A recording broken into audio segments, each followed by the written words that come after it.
Welcome, race fans, to the SimWorld Racing Network and our presentation of the Quick Finishers Racing League final race of the regular season here at the Southern 500 in Darlington Raceway in Darlington, South Carolina. Darlington getting a little better weather than we are here at my headquarters here in Charlotte. However, that's not going to be a problem for the race here tonight, so get ready for 500 miles of door-to-door action at this very, very tricky racetrack. I am your host, David Hillbilly Hara, and with me, as always, is David Lurfano. David, what should we expect tonight from Darlington Raceway? Well, a long race. So 500 miles. We don't do a lot of these throughout the season, but this is one of them. I guess they figured it's Darlington. Why not do the Southern 500? I expect it to get a little strung out. Like I said, 500 miles, it's about pacing yourself around here and trying to keep it out of the wall the best you can, even though it is the lady in black, I guess, the Darlington stripe. So it's going to be tough all night long. Yeah, absolutely. We have stage breaks at the conclusion of lap 115. We'll end stage 1.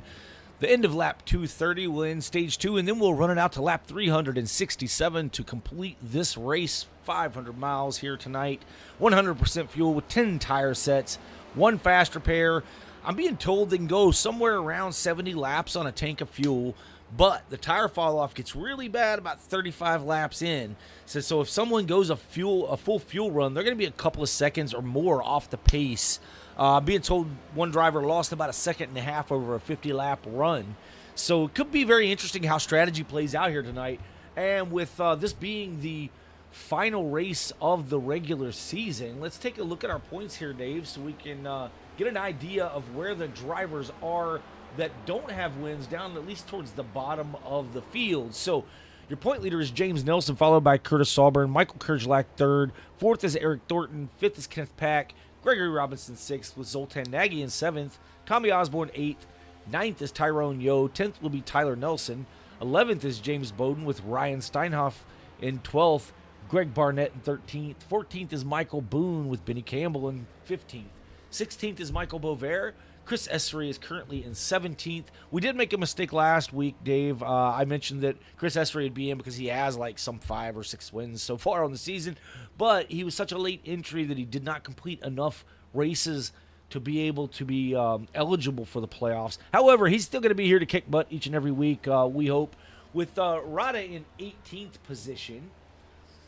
19th is Larry Stubblefield. 20th is Nathan Christensen. 21st is Clayton Cyrus. 22nd was Lee Walter Huber with Dustin Matney in 23rd. 24th will be Jameson Mullins with Mark Hollifield in 25th. 26th is Cameron Harris. And a lot of these drivers, Travis Rodriguez, these drivers back down lower in the field, they're only here for when they show up for race wins, not really running for a championship. So at that cutoff line, Michael Bovair being 16th, Chris Essery not eligible. Rada is some 60-some points behind Michael Bovair.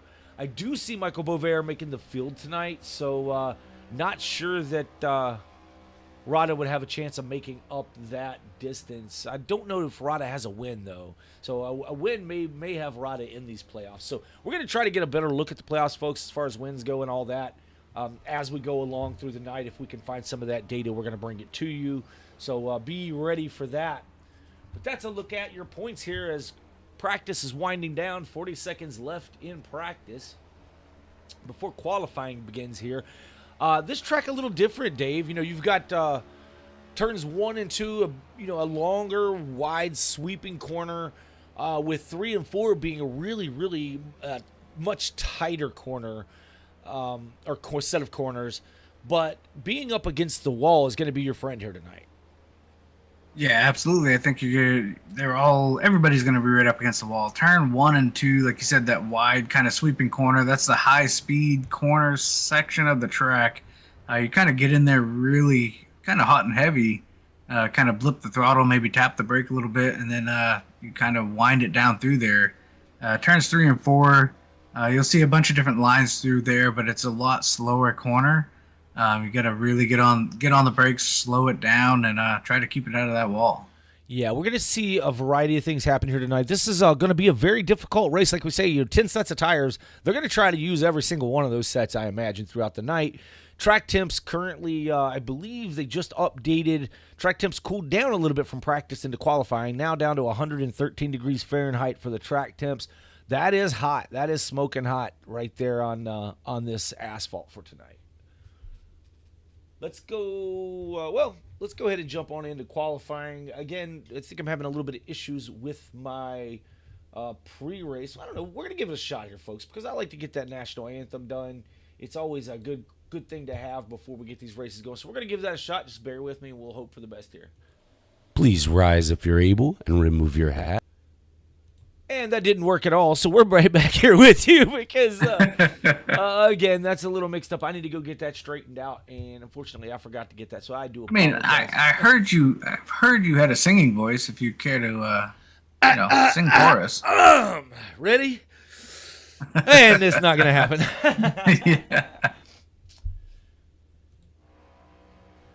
As we have drivers on the track, we have Gregory Robinson out on track now. Not number 3 Chevrolet.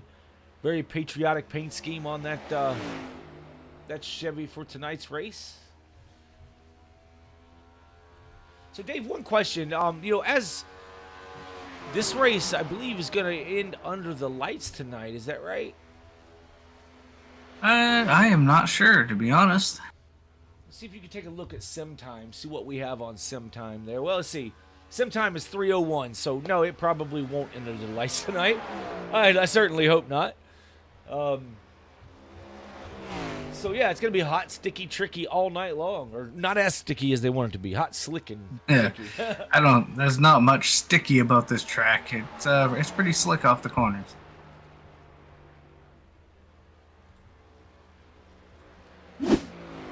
Yeah, Chris Essery times in with a 30 flat. So good lap for Chris.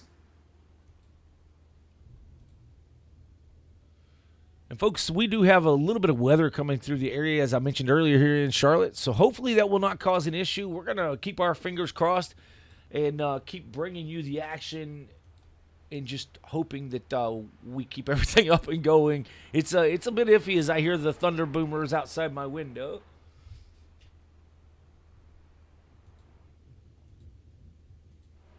Michael Kerjelak on track, right up against that wall. James Nelson jumps up to the 3rd position with a 30-32. Kurz now taking that position away with a 30-30.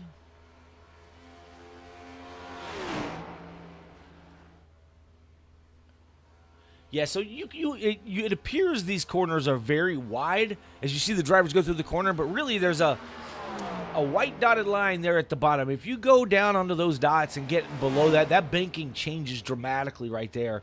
It can really upset the car and ultimately will slow the car down. You can't really run any fast times down there. I know personally when I run here, I like to dip my lefts down there just on entry to kind of help. It almost kind of sets the car into yaw. And it helps you get through the corner a little bit sometimes. But that's driver preference there. A lot of these guys like to get up and darn near touch that wall on entry. Yeah, the track definitely looks bigger than it actually is. There's probably 2.5 grooves or lanes that you can actually use here through the corners anyways. Yeah, absolutely. As I believe all of our drivers that you typically take time have taken time here. Let me see if I can get us back out to the blimp before they reset. But Chris Essery is on the pole. Michael Kerjelak times in 2nd position with Kenneth Pack in 3rd. James Nelson in 4th. Michael Boone 5th. Curtis Saubrin 6th. Gregory Robinson in the 7th position with Tyler Nelson in 8th. And Michael Bover, the last to take time, in 9th. We still have 3 other drivers that have that are going to grid up here with Tyrone Yo, Tommy Osborne, and James Bowden electing not to qualify here tonight. It's a relatively small field, so that could prevent caution flags from coming out, other than like the stage breaks at the end of 1:15 and 2:30. So that will make for interesting strategy as we go along as well. And many of these drivers, again, with this being the last points race, a lot of the guys are already in with wins. So missing tonight's race isn't going to be too big a deal for them, as they may have a win and have completed the minimum amount of races in order to make it into the playoffs. So maybe taking the time tonight to get a little rest, or maybe practicing up for the first round of the playoffs, which will start again in a week. Yeah, I mean, typically this league typically has anywhere from 16 to 20 drivers. So we typically see that too when we get into the playoffs. Maybe some of the drivers, like you said, take a week off, get ready, or if there's drivers that are not locked into the playoffs, they tend to kind of fizzle out as we get into it. So I expect a little bit smaller field as we run through the playoffs here starting next week. Absolutely. Chris Essery will lead us to the green flag here, starting on the inside of row 1. Outside of him will be Michael Kurgelak. Kenneth Pack inside of row 2 with James Nelson to his outside in that auto serve number 75 machine. Michael Boone inside of row 3 in the number 5 Thermal Chevrolet with Curtis Sauburn in that 54 Castrol Edge Ford to his outside. Gregory Robinson will start in row 4 inside with Tyler Nelson to his outside. Michael Bovair starting 9th inside row 5. James Bowden is outside with Tommy Osborne and Tyrone Yo rounding out the field in the 6th and final row, 11th and 12th positions respectively. Pace car leading us around, getting ready to get this thing going here. Buckle your seatbelts, folks. Tighten them just a little bit more. Jerk on that steering wheel or that drink you got in front of you. Make sure it's nice and cold and ready to go, because we're going green, Dave. Yeah, long race here tonight. I think it's 367 laps? 367, right. Yes. So, it's a smaller field. And like you said, I think we'll see a lot of green flag racing and a lot of strategy kind of play out, which is it's always fun from up here in the booth. Well, Dave, our official Barney has the green flag in his hands as the cars are coming off of turn 4. Pace car is on pit road.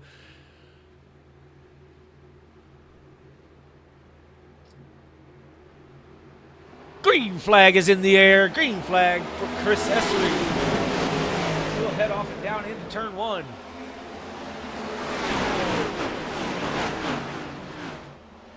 Essery pulls out to a lead over Michael Kurgelak. They head through 1 and 2. Move James Nelson to the 3rd position. Oh, we have trouble. Trouble on the track. Michael Boone has had an issue. Looks like 2 cars, Michael Boone and maybe Tyler Nelson as well, tied up in that one. Oh, lap 1 not off to a good start for these drivers. Let's go back and see if we can see what happened. Oh, that's going to be from our gyro cam, so we're going to need to switch that one up. But we'll take a look at it from the gyro cam, and then we'll grab you a better view here. Oh, yeah. As Michael Boone just kind of gets up a little bit and into the 85 is what it appeared to be. We're going to get a better view of it here, folks.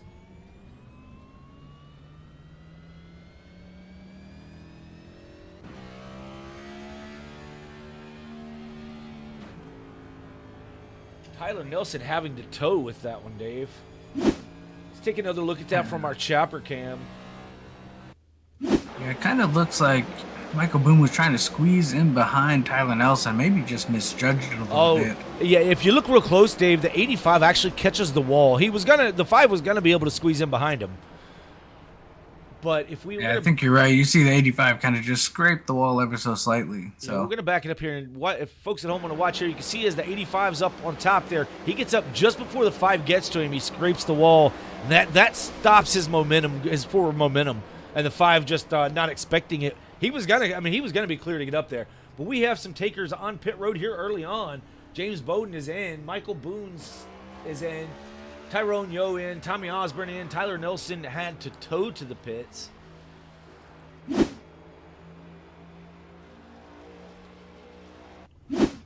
Yeah, sometimes that's something you'll see as a guy will misjudge that.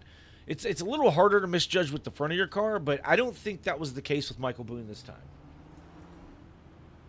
Yeah, definitely not the way these drivers really wanted to start a 500-mile race is a yellow on lap 1. So we'll see. They'll settle in here and we'll get some green green flag laps under our belt. Yeah, absolutely. Unfortunately for Tyler Nelson, gonna be several laps down here early on.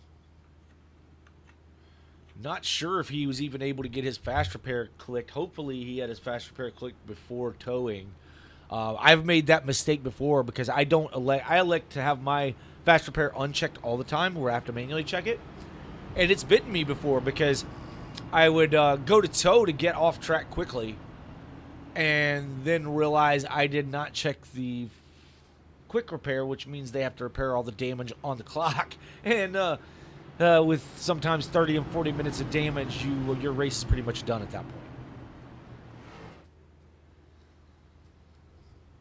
Yeah, absolutely. As we see Tommy Osborne and Michael Boone catching the rear of the field. Looking to see Tyler Nelson still sitting on pit road. So, unfortunately, probably, like you said, did not check his fast repair. Yeah, this race brought to you by Quick Finishers Racing League. Check them out at facebook.com/QFRL. That's facebook.com/QFRL. Lights are out on the pace car, stacking them up 2 by 2. Pace car is off. The leader will be the control car here in the 22. He'll fire off once he gets inside that Geico restart zone. Get us started back up here, coming to lap 5 of 367. And he fires off. Good jump for the 22. Caught the guys behind him sleeping. As Chris Esprey's out to 3 or 4 car lengths now over Michael Kurgelak, the 75 of James Nelson, and the 16 of Kenneth Pack. Kenneth Pack is someone I expect to be here toward the end of this thing, Dave. You know, he never runs his car too hard early on, as we've talked about over and over and over like a broken record, but never runs his car too hard early on and ends up usually having a very, very good long-run car, which will be great here in a 500-miler. Yeah, absolutely. I think Kenneth is one of those drivers I'm going to keep an eye on pretty much all night. I think he'll be a contender here near the end of the race. Dave, as Michael Boone is back on pit road, bringing that car back down, must not have got all the damage corrected or something still broken or out of sorts with that car. He is back on pit lane as the leaders are coming through 3 and 4. Going to put Michael Boone down a lap after that lap 1 incident.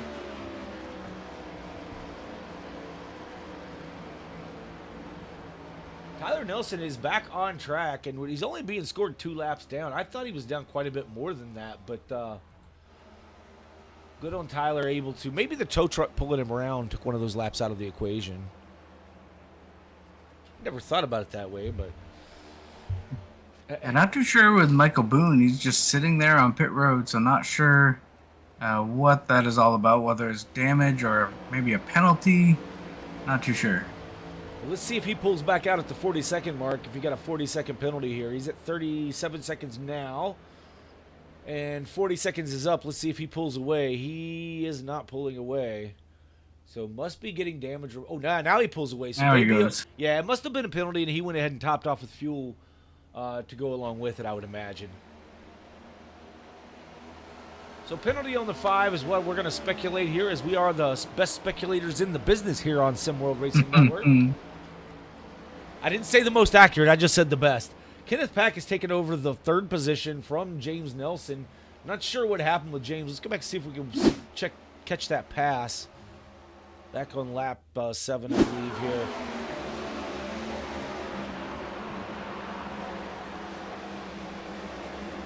As we see Kenneth Pack currently, the 16 currently behind the 75, gets a really good run. Yeah, that was just a great run by the 16. 75 kind of skims the wall and exits just a little bit, but 16 able to get the position on the 75 there.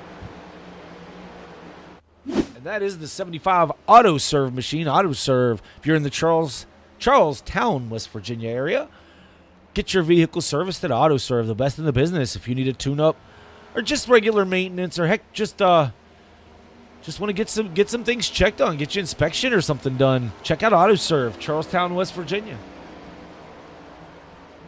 One of the great sponsors here of the Quick Finishers Racing League.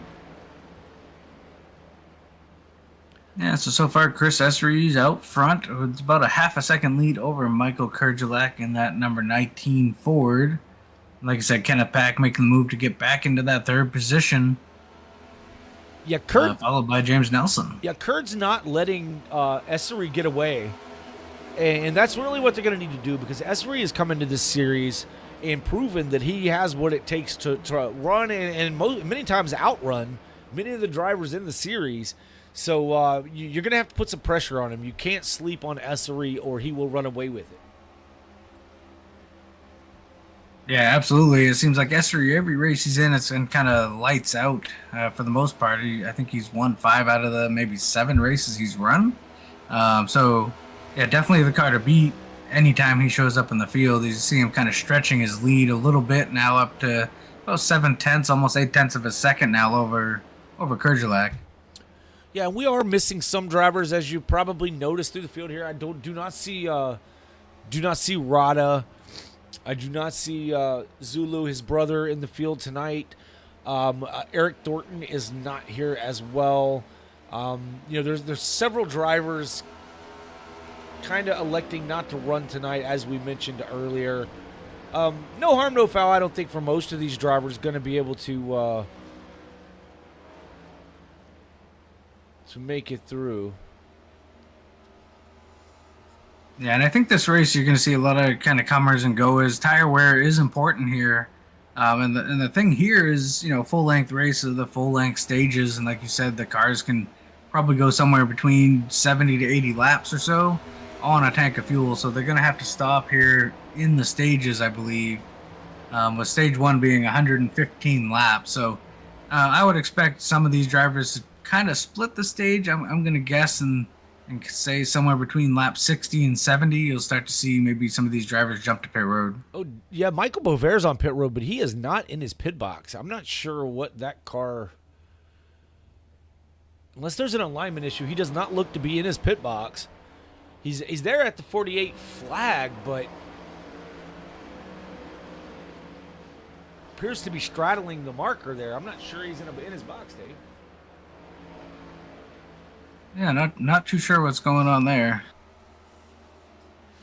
Bovair currently holding the 10th position.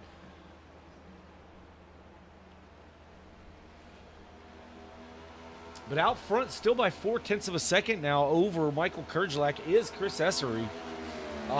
Currently, they're about mirroring lap times among the top 4 here, going back from Essery to James Nelson, all running in the 29.6 area.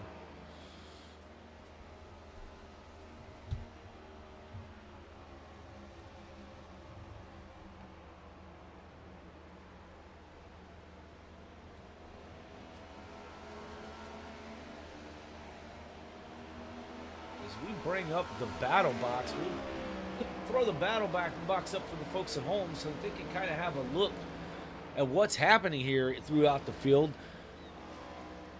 Essery some half a second now ahead of Kerjelak with Pack back 1.3 seconds. But, you mentioned tires, Dave, and, they're saying the tires start to fall off really bad after lap 35. That's when I believe that we're going to see Kenneth Pack's car start to move a little closer towards the front. Not that these drivers in front of him cannot, but with Kerjelak keeping the pressure on Essery the way he's doing, if Kenneth Pack is able to save any tire here early on, that can help him, from lap 30 on throughout this run. Yeah, Kenneth usually shines at tire conservation. He's usually a little bit better on the long run, so definitely expect him to see him work his way through the front. The only thing that's interesting here, we got plenty of tires, so I'm curious what the pit strategies are going to be. They could quite possibly 2-stop each stage if they're worried about that tire wear. So it's going to be interesting to kind of see it play out. I was listening to Denny Hamlin's crew chief yesterday talk about this race, and he said that they have they also have 10 sets of tires. This is set up just like the NASCAR group runs. And he says they're going to use every bit of them, and they would use more if they had them. So, the tires are definitely an issue here at this racetrack. Tire wear is. So, yes, 10 sets will be enough. But I do not think we're going to run, we said we can run 70 laps on a tank of fuel.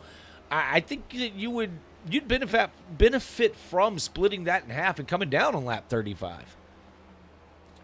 just because you're going to make that time up as long as there's not a caution that catches you a lap down. You're going to get that time back with the speed on the track, especially if the fall off, over 50 laps is somewhere around a second and a half has been reported. You're going to make up a lot of time in 35 laps if you're a second to a second and a half quicker than everyone else. Yeah, I mean, right now I'm looking at someone like Chris Essery, whose best lap time was a 29:60. Right now he's pulling 30 flat, so he's already fallen off, a little over almost half a second here over the course of 22 laps. Yeah, absolutely, and that's only going to get worse as Tyler Nelson, who was trapped down a couple of laps, has made it around Michael Bovair. Michael Bovair still sitting on pit road. Hope everything's going all right with Michael. Dave, do we have any report from our chat on that? Michael Bovair is in the chat. He said he is in his box, Okay. so that's just something with the boxes here in the sim. I'm not too sure why he's sitting in the box, but maybe he'll let us know.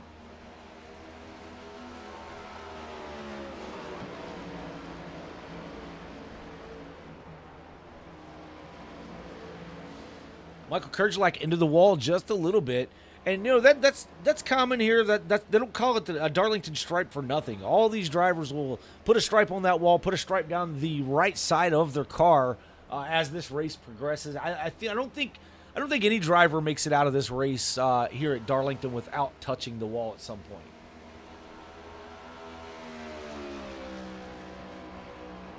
And if you do make it out of here without scraping the right side of your car, you just weren't trying hard enough. That's my belief.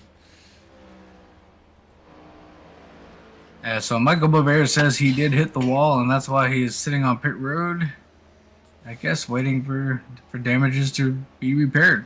Dave, I'm looking at the front of the 75 machine. His driver's side front is separated there at the fender. He's had some contact on that left front. You don't scrape the wall with the left side of your car, but sure enough, he has hit something with that left side or been hit by something.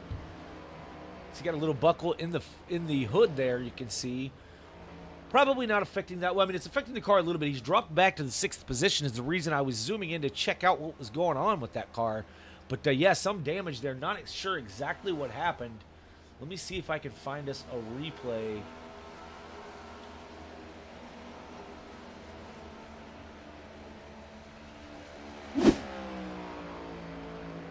Jump back here, folks, see if we can see what might have happened here. As he fell back into the clutches of the 54 of Curtis Sauber. This may not be what shows us that, but still want to take a look. Oh, as he gets into the wall. Okay, so that's how the fender happened, folks. He got into the wall with his right sides, and the 54 was making the pass and just didn't clear him completely before getting up the track there.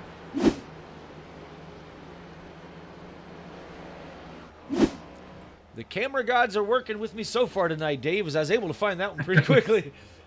That's not always the case here, folks. As we are coming to lap 29 of 367. Lap times are falling off now. Last time by was a 30:50, so almost a full second now off of the best time for Chris Essery. So he runs a 30:58 that time by, fastest being a 29:61. Michael Kerjelak has fallen off now 1.2 seconds behind Chris Essery. He's followed by Kenneth Pack, another half second back. Curtis Sauber moved up to the 4th position now. He's sitting some 5 seconds behind the leader with Gregory Robinson in that Toys for Tots number 3 machine in the 5th position. James Nelson, we talked about earlier, with a little bit of damage now, has fallen back to 6th. Tommy Osborne is in 7th. That number 1 Night Owl Souls Chevrolet. James Bowden is 8th. Tyrone Yo in 9th. His Trump 2024, You Missed the Machine. Michael Boone is in the 10th position, currently 2 laps down. Tyler Nelson on the same lap with Michael Boone, I believe. Also 2 laps down. Check that, make that, I think now maybe 3 laps down for Nelson. Yes, Nelson moves to the inside and allow the lead lap car of Robinson to get on around him.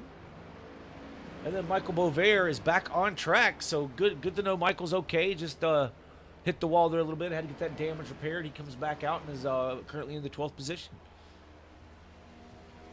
This is the Quick Finishers Racing League Cup Series, the regular season finale here at the Southern 500 in Darlington Raceway, Darlington, South Carolina. You know, this is what I call, Dave, Darlington, South Carolina, what I call halfway to the beach. That would be Myrtle Beach. But, yeah, so Darlington, a kind of a cool, older, I believe it was built like 1960. They had to narrow the turns 3 and 4 due to a little fishery, a pond that was there that the owner just said no, not going to do it. So you're going to have to make it a little bit more narrow on that end, the property owner there. So a lot of history here at this track.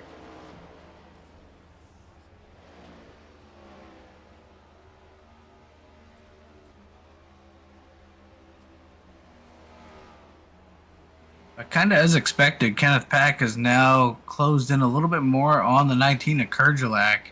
I believe that car is starting to come in here for Kenneth Pack as we get a little bit later into this run. Yeah, and a big shout out to James Nelson for giving us the data about the tires really falling off about lap 35. Here we are coming to lap 35, and 16 starting to move his way forward, as you say, Dave.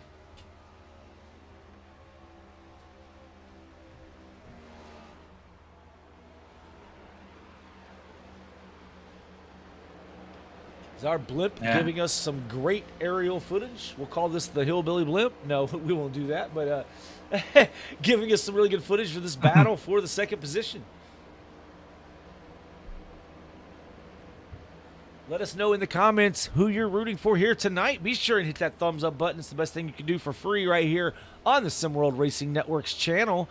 We do appreciate it. Helps us, the algorithm, push this video out to more people who like racing and may want to see what the Quick Finishers Racing League is all about. The season is heating up. 16 now looking to the inside of the 19 to try to, alongside at the start-finish line, try to take away that second position, and is going to, heading into 1. Oh, 16 up into the wall. 19 closes a bit.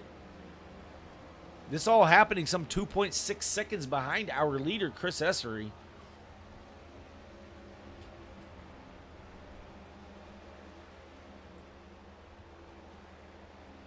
Yeah, now that the 16 and the 19 have kind of sorted out, see if Kenneth Pack has any kind of speed here to try to run down Chris Essery.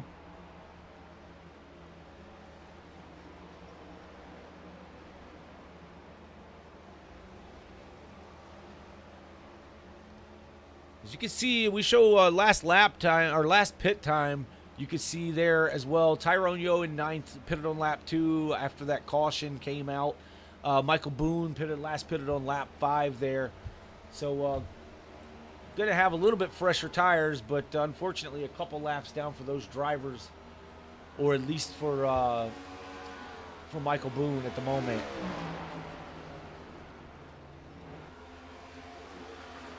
Kenneth Pack gets around Kurgelac, but really hasn't started to close in yet, or much, on our leader. Running just a tick slower. Chris Essery's still the fastest. Well, he and Gregory Robinson running about the same lap times now. At least the last time by. We'll check the times at the line here.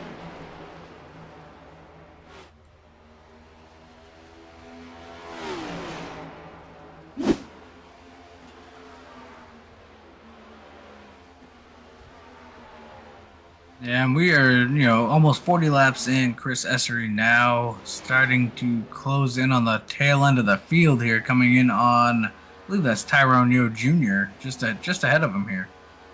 Yeah, Tyrone Yo going to try to hold on to that lead lap as long as he can here. It's going to be tough to do with a very fast Chris Essery for Chavo Bandit Racing. Really getting it done here, leading every lap thus far from the pole. Now some 3.2 seconds ahead of Kenneth Pack. Times at the line this time, Essery times in at a whopping 30.986. Been consistently holding it there. Pack comes in at a 31-1 with Kerjelak at a 31 flat. Sauber with a 31-1. Nelson on pit lane. Pit stops have begun, Dave. Yeah, maybe a little earlier than I expected, but like I said, it might be, I'm not sure how it's going to play out, but it's long enough stage. You might get away with a two-stop strategy here in stage 1. Well, I mean, I think you can get away with just the one stop until the caution, right? So he split this in half effectively, maybe a little more than half of the run there. So these guys the leaders are still going to have to pit. So this may be a good opportunity for the 75 to gain an advantage here on these fresh tires, make up a lot of that time he was losing there. Don't know. Yeah, he did not elect to get any of that damage repaired while on pit road, so must not be affecting his car any as far as speed.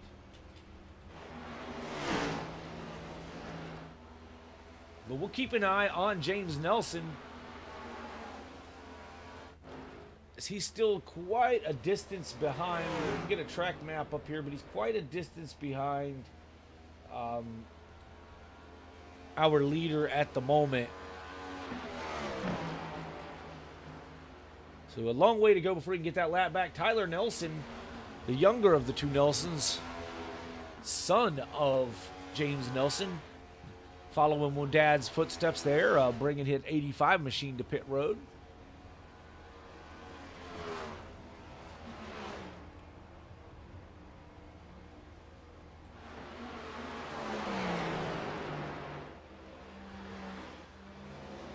Fastest car on the track remains the 31 of Essery. Well, I take that back. James Nelson with a 29.61 and Michael Boone with a 29. I'm sorry, that was best times. Nope, never mind. So 30.28 for James Nelson to the leader's 31.02. So that's what fresh tires are. It's almost a second.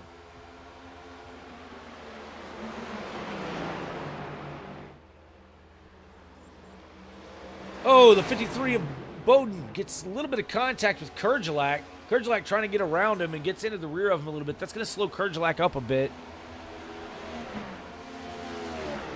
Kerd's able to get on around now. Just dealing with a little bit of lap traffic here as James Bowden had just been passed by the leader and then the 16. And then as Kerd's trying to get around him, Kerd just kind of gets into him a little bit. Kerd is sobbering up and into the wall. Tyler Nelson's still sitting on pit road. Can't be a speeding violation because he's already been on pit road too long for that. So not sure as trouble continues for the 85. Chris Essery remains your leader. He is now starting to close back in on Michael Boone to put him down yet another lap.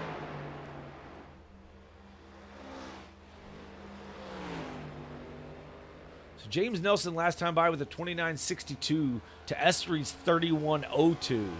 So now he's about a second and a half quicker than the leader. Although currently a lap down, making some pretty good headway here on these fresher tires. And he's still about a half a lap behind, or a little more than half lap behind the 22 of getting that lap back. Oh, is 75 up and into the wall just a little bit, trying to push it for everything it's got, and just got a little too much of it.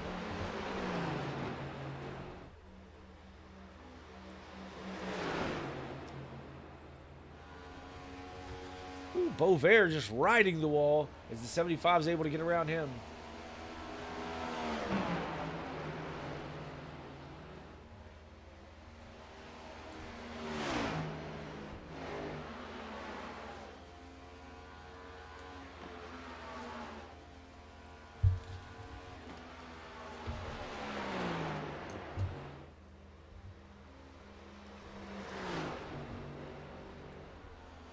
.22 of Chris Essery still maintaining about the same gap behind the lap down car of Michael Boone. Michael Boone's on a little bit fresher tires, about 5 lap fresher tires.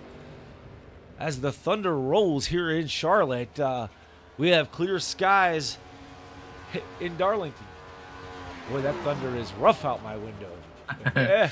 Yeah, looks like Tyler Nelson is back down pit road. I'm not too sure what for here. Maybe he got the wall.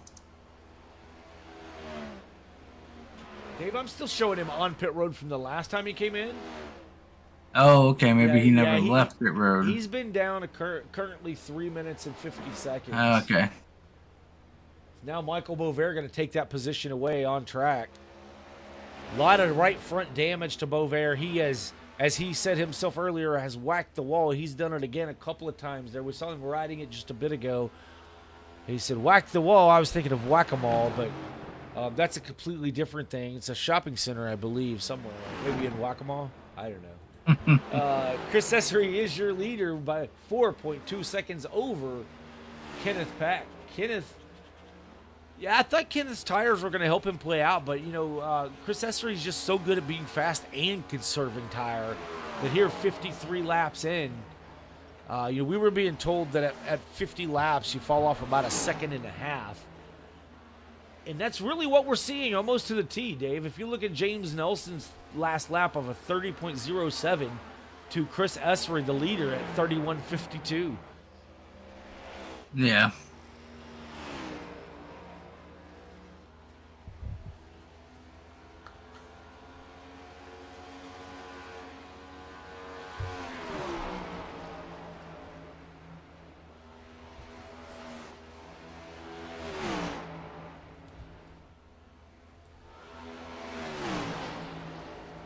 Michael Kerjelak beginning to close back in on, as he smacks the wall. I tell you, camera gods are with me tonight. He closes in on it, and he goes up and hits the wall once again. I mean, Dave, I wonder if it'd be beneficial to put some type of roller system on your right side here. So that when you get up and into that wall, you just continue to roll along it, I mean, I'm sure that the officials might have a little something to say about that, but if they're buying it, I'm selling it. Right, you heard it here first, right here on SimWorld Racing Network. As Michael Kerjelak's back into the wall once again. Still carrying great speed, though, as he's running down this 16 of Kenneth Pack. Curtis Sauburn riding in the fourth spot now. He's about 7 seconds behind our leader. About 3 seconds behind Kerjelak and Kenneth Pack's battle. It's Gregory Robinson another 7 seconds behind him and another 8 seconds back to Tommy Osborne in fifth. Or I'm sorry, Gregory Robinson in fifth, Tommy Osborne in sixth.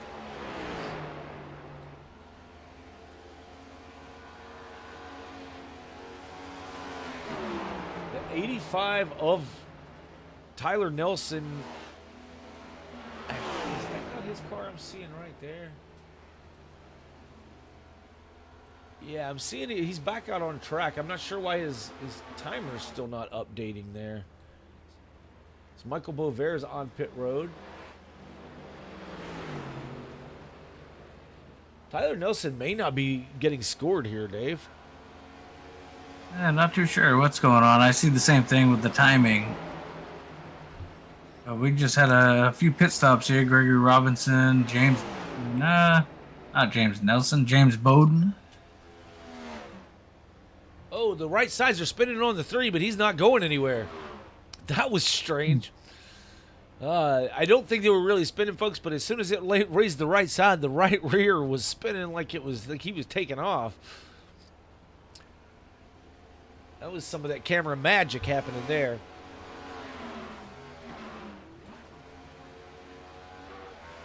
Michael Kerjelak able to regain that second position, getting around Kenneth Pack to take that spot away.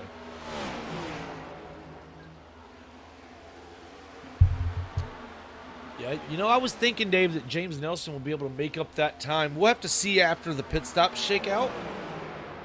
I mean, he's currently, I guess, a lap and a half from the lead. A little less than that now. He's about a lap and a straight away from the lead. So we'll see when the 22 comes down how much the 75 is able to gain over the course of the run. Now, on the clock, he's gained a lot of the time back. Yeah, I mean, he may be, Chris Essery coming to pit road here. We're going to see here sooner than later, right? Yeah, so Chris Essery is going to pit. We're still waiting on Kurgelak, Pat, and Sovereign. I think all that are left yet to pit. Maybe Michael Boone, he was last in on lap 5. But I don't think he's... Yeah, Boone is still on track.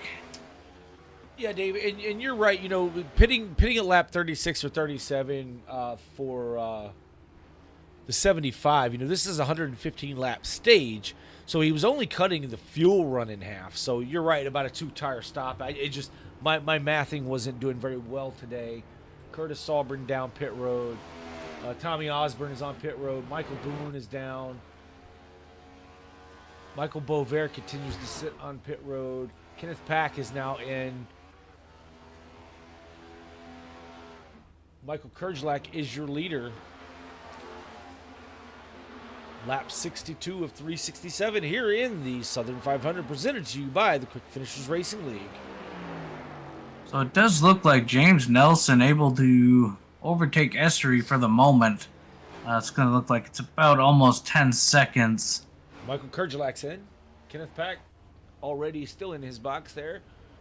Right sides are up. Now the left sides.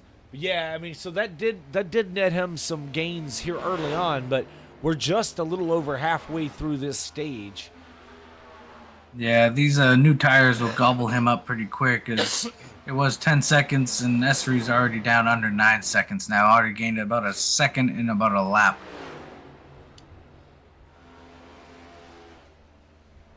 Yeah, pitting here this late, that would tell me that Essery only intends to pit the one time. So the 2-tire, you know, it was a good thing to try though, right? To see what it's gonna net for later in the race. Michael Kurgelak able to cut in just a little bit to Essery's well. Essery out still over 5 seconds. It's just gaining now as Kurgelak's getting up to speed. The 16 of Kenneth Pack tries to draw back in on this 19 machine of Michael Kurgelak. But your leader in the number 75 auto serve machine is James Nelson. James out of Harpers Ferry, West Virginia, driving that auto serve machine. Again, auto serve, and get your vehicle serviced at auto serve if you're in the Charlestown, West Virginia area. Check them out. Get it done. Keep your vehicle running in tip-top condition at auto serve. That lead now down to 6 points. It's about 6.5 seconds now, Dave. Chris Essery is clicking off much quicker. You know, he's a second quicker right now than is Nelson. Wow, he just ran the fastest lap of the race at a 29:46. Essery did. Oh, Essery kind of flashed out there for a second.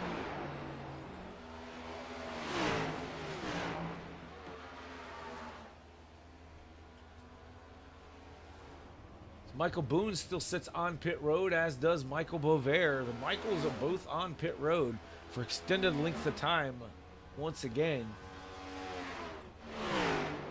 Not what they want to see here early on in this race. Is we're still very, very early. We have 301 laps to go here in this 500-miler, 367-lap race, 66 laps, coming to lap 67 now.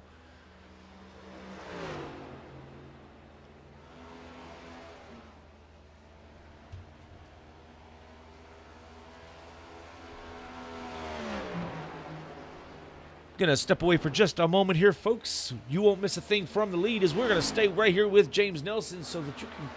Chris Essery is about 4.5 seconds behind, 4 seconds behind, catching him rather quickly. So keep your eye out. I'll be right back with you.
Chris Essery catching the 75 now to his inside, making that pass look pretty easy as we have Chris Essery regaining that lead. Now, they're running some 7 seconds ahead of Michael Kerjelak, so Michael not able to keep pace with the 22 here in the late going. As we're trying to run this thing out to lap 115 here.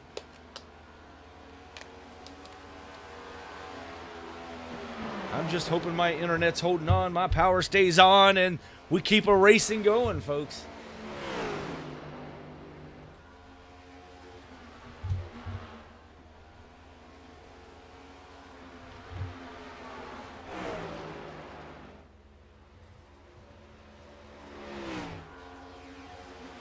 So we have an exciting battle for the third position as Kenneth Pack has run down the 19 of Michael Kerjelak within about a car and a half of the back of that 19.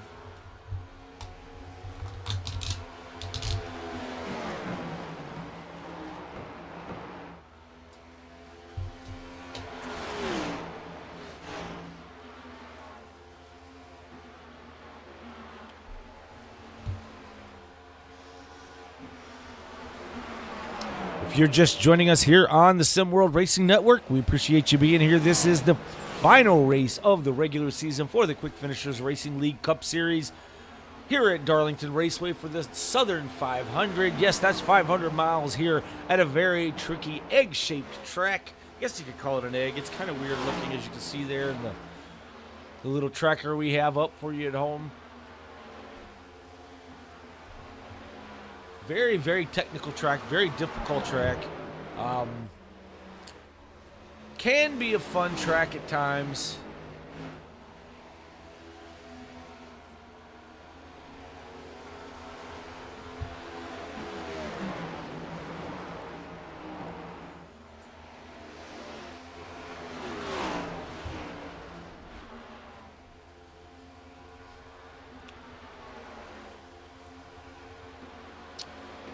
So being here at Darlington this weekend, next week starts the playoffs at Atlanta Motor Speedway. That is now a Atlanta Super Speedway. We'll start the first round of the round of 16 in the playoffs here. We'll go to Atlanta on the 6th of September. On the 13th, we will go to Watkins Glen, and Bristol will be the cutoff of that first round on the 20th. Oh, that's on my birthday. It's on a Friday. Huh. My birthday's on a Friday. Imagine that. Whatever. And then we'll go. Happy birthday early. Yeah, that's a good ways early, but thank you. And then round 2, we'll start off at Kansas with Talladega and Charlotte Roval rounding that one out on the 11th of November. So a lot of racing left to go. That's just 2 of the rounds. Then there's going to be a third round with Vegas, Homestead, and Martinsville. And then finally, we will finish this season up at Phoenix with whoever's remaining. But tonight, we've got to get it finished up at Darlington. Long way to go in this race, folks. Hope you have your popcorn handy. As James Nelson made a pit stop there for 4 tires back on track. So that early stop kind of forced him to have to come down here again. Yeah, we kind of figured that would happen, Dave. You know, he's going on the 2-stop strategy here. So he'll be able to run this one out with faster lap times to getting to lap 115. Just not sure if he'll be able to make up the distance as he's currently 1 lap down, like you say. And still over a half, 3/4 of the track to even get back to the leader to try to get that lap back. And for Chris Essery, he is putting a whooping on the field right now. He is almost 8 seconds ahead of the 19 of Michael Kerjelak. Kerjelak's being followed by a lap car of Michael Boone, with separating he and the 16 of Kenneth Pack.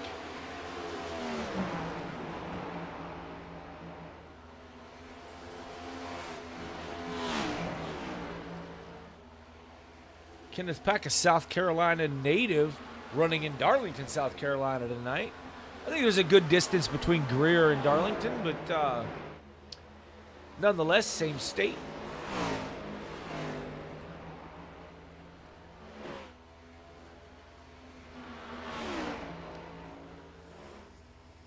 Yeah, Chris Essery really gonna hate to see the stage breaks tonight. Right now, kind of dominating, up to 7.5, pushing 8 seconds now over Michael Kurgelak. Yeah, and that's, it is disappointing. You want to put as many people a lap down here early on in this stage or throughout this stage one as you can. Because we know once you stack them back up again, you're giving Kurgelak and Kenneth Pack and Curtis Sauber, Robinson and Osborne, you're giving all these guys that opportunity to take another shot at you. And that's kind of the name of the game, though. You can't just, these days with these stage breaks, you don't have that opportunity to just pull away, set sail, and be done with the race.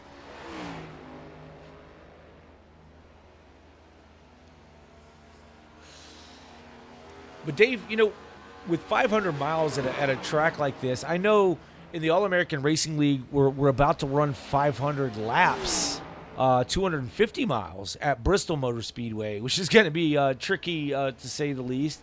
But 500 miles here at the Southern 500, that's got to be grueling, not only from a physical aspect, as I know these guys are sitting behind computers, but many are using a direct drive system, which, as you know, puts a lot of force feedback and strength in that wheel. By the end of this race, your arms are tired, your legs are tired from pressing that gas pedal and working that brake and turning that wheel, and then you have the mental fatigue on top of that. Is that something that's likely to play effect in this race as it goes on throughout the evening? Yeah, I mean, quite possibly it could. Personally, I think I'd rather do 500 miles here than the 500 miles we're going to do at Bristol on Tuesday. Oh no! Stop! That's 500 laps at Bristol. Don't you be putting 500 laps. Don't put that on me, Ricky Bobby. So at least here you can you got a straightaway to kind of relax your wrists, your hands, your arms. Bristol, there's really not much time to relax any part of your body, so that's going to be grueling as well. But without a doubt, it's a challenge here with the power behind some of these direct drive wheels. It does take a toll. Yeah, I know here at Darlington, for me especially, these long straightaways, as we'll go ahead and ride along with our leader Chris Essery from his helmet cam, so this will make a little bit more sense as I explain it. But I tend to let's see here. I tend to lose track of which corner I'm going into, and as these corners are this corner here is a lot more tighter than the next corner. And yes, there are some things you can see, but down the straightaway, you have to have certain markers to let you know which corner you're going into, whether this is going to be the sweeping corner or going to be the tighter corner. And that mental fatigue over 500 miles here, I know for myself, I run 10 laps here, and I'm losing which corner I'm about to go into. Yeah, here at Darlington, I'm the same way. Sometimes I get confused on what corner I'm in and kind of blow the corner because it's two completely different corners, right? So it's you don't really want to get them mixed up, but sometimes you do. And the longer you go here, you kind of lose sight sometimes of what you're doing. And those little mistakes can happen. Well, I like to call turn one, which is the sweep corner, I like to call that the apartment corner, because you can see those suites off to the right there. And I try to use that as a marker, but then over time I end up losing track of what that one is too. So the suites corner there, kind of a little bit tighter a corner than this sweeping corner you have with the tower in the background. But just some of the things you can try to do here. As we watch the drivers also, they're shifting several times here. As we see Michael Kurgelak, he shifted to fifth and then quickly back down to fourth as he goes through the corner. He'll go to fifth back down this straightaway. And then he's going to go back to fourth when he gets back to the corner again. Rides fourth back through turns 3 and 4. And then he'll get back to fifth on the straightaway, and then right back down to fourth, heading off into turn 1. So a lot of not only you end up with a lot of left arm fatigue, or I did at least when we ran with the All-American Racing League, because I'm doing my steering with my left hand, shifting with my right, and after so many laps here, it does tend to play a toll on you physically.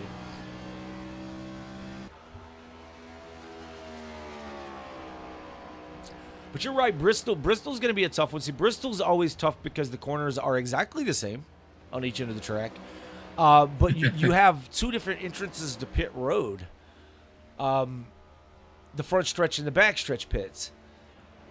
So remembering exactly where you are for your pit cycle, or if you have to come to the pits in an emergency situation, knowing where you are on track is very important. Yeah, for sure, without a doubt. Michael Kerjelak is closed that gap down to about 6.8 seconds now. Chris Essery has over these guys. Now, if I'm Essery, Dave, and I don't know about you, but if I'm Essery, yes, he's trying to put guys, more laps down as he's closing in on the 2 now to put him another lap down. But at the same time, you're out to 6.7 seconds. He's starting to lose a little bit. Do you think maybe he's just backing off his times a little bit? I mean, he's almost 0.2 slower than Kerjelak, who's in second place right now. Yeah, I really do. I mean, not many laps left in the stage. No sense in really running hard at all. It's kind of back to like the old days in NASCAR. Your drivers out there smoking a cigarette, drinking a beer, going around the track, one-handed probably. So yeah, just cruising right now. That's a root beer, folks. No, we don't condone any drinking and driving here on SimWorld Racing Network. But yeah, we get your point. What are those called? Schultz or whatever they are, the non-alcoholic beers? Yeah, something like that. O'Doul's. Stick to O'Doul's. You'll be all right. Yeah, there you go. The 22 closing in on the back of the 2 of Tyrone Yo. Tyrone pulls down to the inside, allow the leader to have that preferred outside groove, heading off into turn 3. No sense in Tyrone trying to battle there. He's 4 laps down now. Not going to hold up the leader cause the leader any grief. But the closest battle on the track currently is between Michael Kerjelak and Kenneth Pack. It's been that way all night, Dave. For this second position, these guys have stayed within a second or 2 of each other all night long.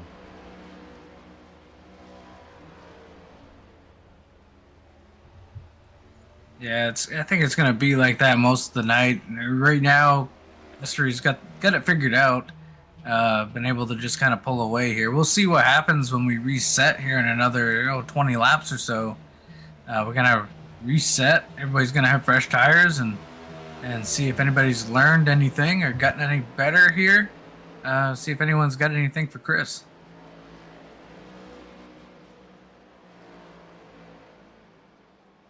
And that's the thing, too. You get such a long race here. You have a lot of time to kind of learn, figure out if there's a better line out there for you that'll help you get around this track. So expect the competition to get a little bit closer here throughout the race. Yeah, absolutely. And again, we're going to bunch them up. We're at lap 97. Lap 97, coming to lap 98 here of 115 laps in this stage. We'll throw a caution at the end of lap 115. I imagine everyone will come down, take on 4 tires, fill those fuel tanks up. See if we can pull up some data here. Show the folks at home. Or maybe we won't. We'll just let that go for now. No. Pit strategies as we see them. Essery ran 60 laps on that first run. He's now been out there another 37 laps on this second set of tires. Michael Kerjelak with a little bit fresher tires as he ran 62 laps his first run. Now 35 laps on the current tire set. Last time by about a 10th slower than Essery was Michael Kerjelak. So Essery just kind of setting his own pace out here, taking it easy. Again, going to grind out this last 15 laps of stage 1. Oh, as Michael Kerjelak is up and into the wall. Nelson ran 40 laps his first stint, then 35. Has now been out there for 22 laps. Currently setting, he's about a half second quicker than the field, but not sure he's going to have the time, or pretty certain he's not going to have the time to catch the leader to get that lap back.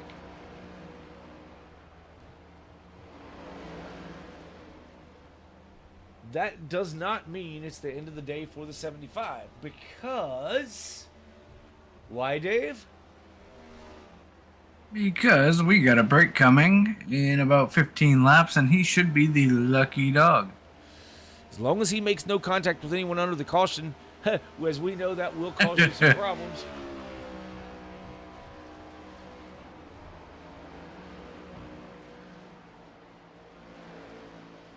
But you are absolutely right.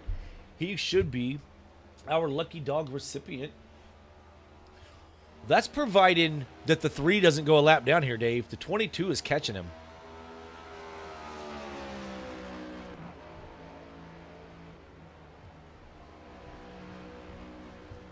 Yeah, we'll see. We get just under 15 laps now to go, so that gap, yeah, it's definitely closing here.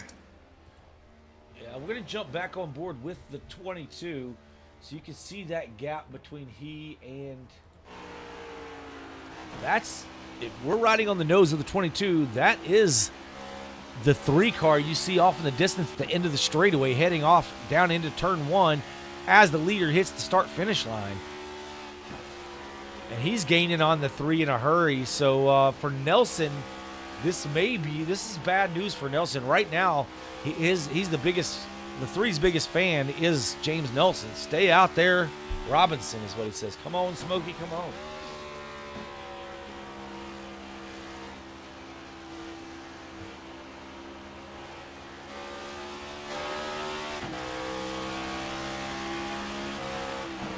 So we look back from Gregory Robinson to our leader in the number 22 Shell Pennzoil Ford as they head through off turn 2 and down the back straightaway.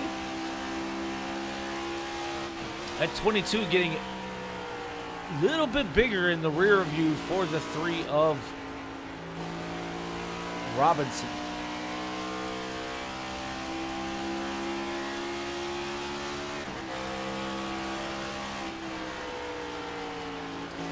You know, Dave, and we've known drivers, and I think Esri's been one to do that as well, to get closer to another driver and just be like, you know what, I'm not going to put him down a lap. I'm going to let him stick it out. But in this case, you know Nelson has speed. Do you do everything you can to get around Robinson so that Robinson's the lucky dog and you trap the 75 down a lap? Yeah, I mean, I've always been the type that, I'm not going to usually hold out on putting car lap down. That's just one less car to take a win away from you, right? So I think if he catches him, you kind of just put him a lap down if you can. Oh, as the 3 hits the wall on the exit of turn 2. Oh, wait a minute. Yeah, that was turn 2. Yeah, we'll see. We got about 9 laps, coming to 8 laps to go in the stage. So see if he can catch the 3 of Smokey Robinson.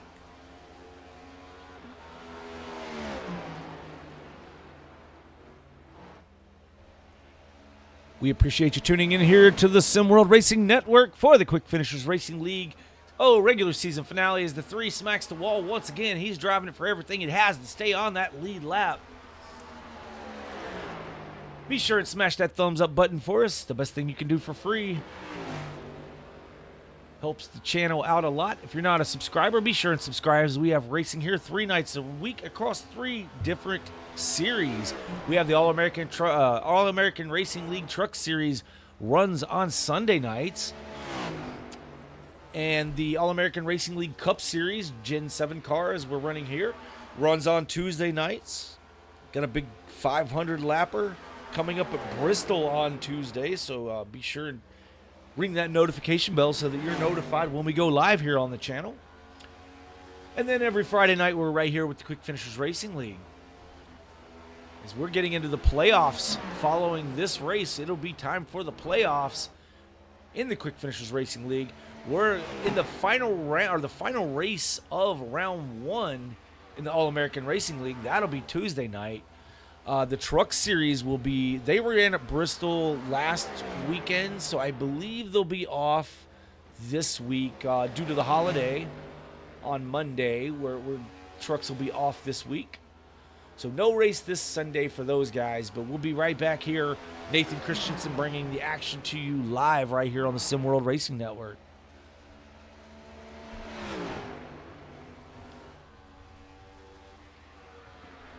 5 more laps for Chris Essery to claim the Stage 1 win.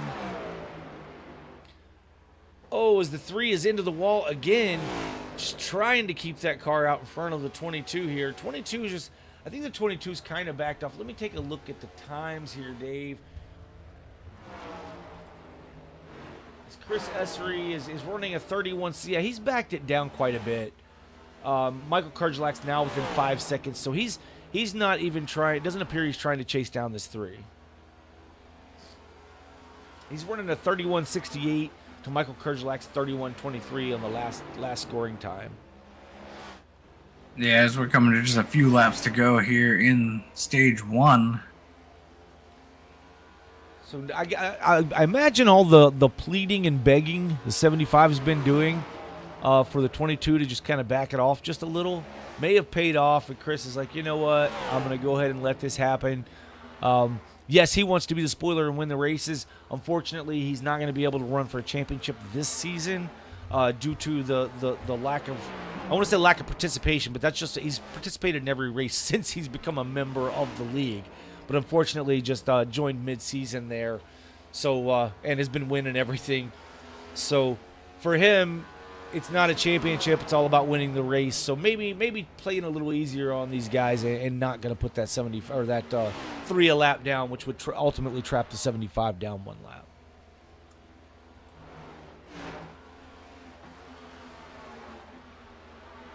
Kenneth Pack still about 6 to 8 car lengths behind the 19 of Michael Kurgelak. These stage points important for the regular season because at the end of tonight, the way the points will be tallied up is you'll get bonus points for where you finish in the regular season championship points. Those bonus points you carry with you into the playoffs. So, finishing second in points is going to give you a little bit more, or at least 1 more bonus point than it would if you finished third in points. So, yeah. Whoever wins the overall series or regular season championship gets a, 15-point bonus, Dave? Yeah, I believe it's 15-point bonus, and then second receives 10, then 9 and 8 and so forth back through the top 10. Yeah, and with James Nelson is currently the points leader by 32 points over Curtis Sauburn for this regular season. So chances are he's going to lock that regular season championship up and get those valuable 15-point bonus there.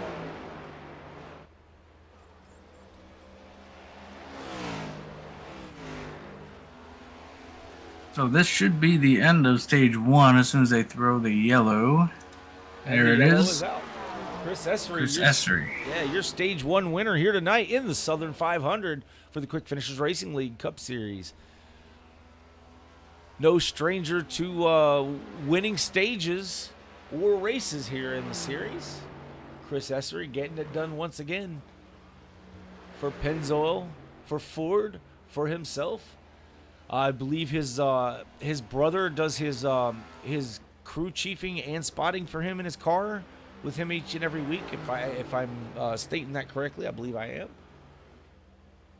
So good for their team getting the stage win here tonight in the Southern 500. James Nelson going to be the lucky dog, going to get right back on that lead lap, and now that will start him at the tail end of the longest line, but he'll be back on the lead lap. We'll likely see a different strategy play out for him in this second stage, rather than doing the two-stop strategy, as all the cars now lining up to head down pit road. You want no mistakes here, Dave.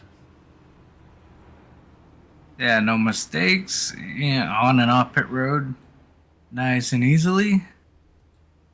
Like I said, James Nelson should get that wave around for the lucky dog as they come around to the line. Chris Essery holding that as the pole sitter. He's going to have that number 1 pit box, which is very valuable for the scoring lines, because once your car gets dropped, you get the 4 tires on it. You gas and go, baby, straight up out of there as hard as you can go to that green cone. So we'll see as all 3 are in. Right side's going up. Looks like Kurgelak's team got that right side up pretty quick there, right along lockstep with the 22. Essery going to win the battle off of pit road, followed by Michael Kerjelak and Kenneth Pack. Curtis Sauburn now rolling off.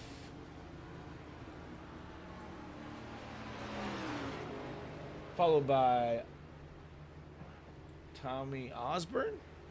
Gregory Robinson still sitting in his pit box there.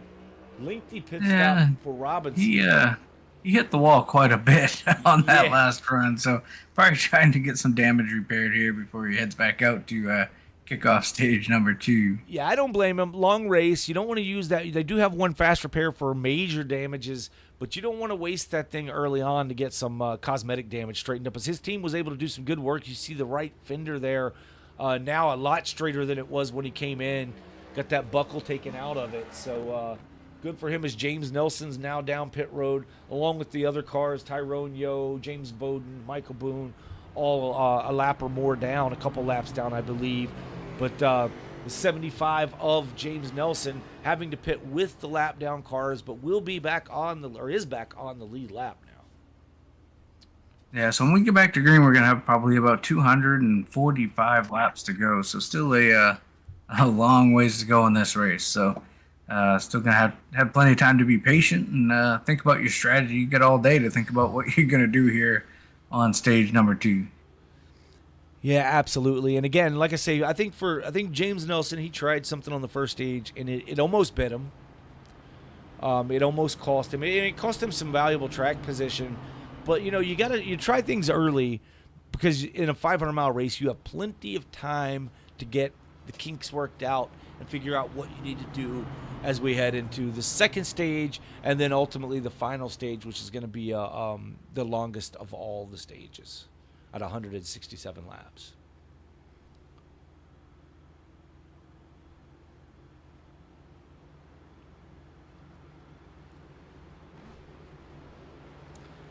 Well, Dave, after the start of this race, after the lap 1 caution, this has been pretty tame event thus far, but we're stacking them back up 2 by 2 now for this restart.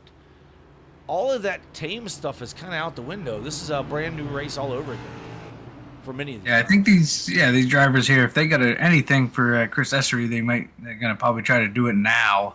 And see how they fare. So we're going to take this restart with about 7 cars on the lead lap. Looks like possibly 10 cars on the track, still running, still on track. So we've lost a couple cars here early on. But, they're pulling those straps tight one more time here and getting ready to get at it again here in stage number 2. Yeah, stage 1 concluded at lap 115. Now this one's going to go to 230, so it's going to be a few less laps than what we ran in that first stage green flag, at least anyway. As the pace car is off, 22 will bring us into the Geico restart zone, and he will fire off when he's ready.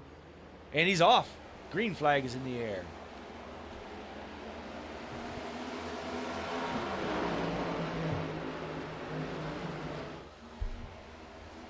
Michael Kerjelak falls in place in that second position, followed by the 16 of Kenneth Pack and the 54 of Curtis Sauburn.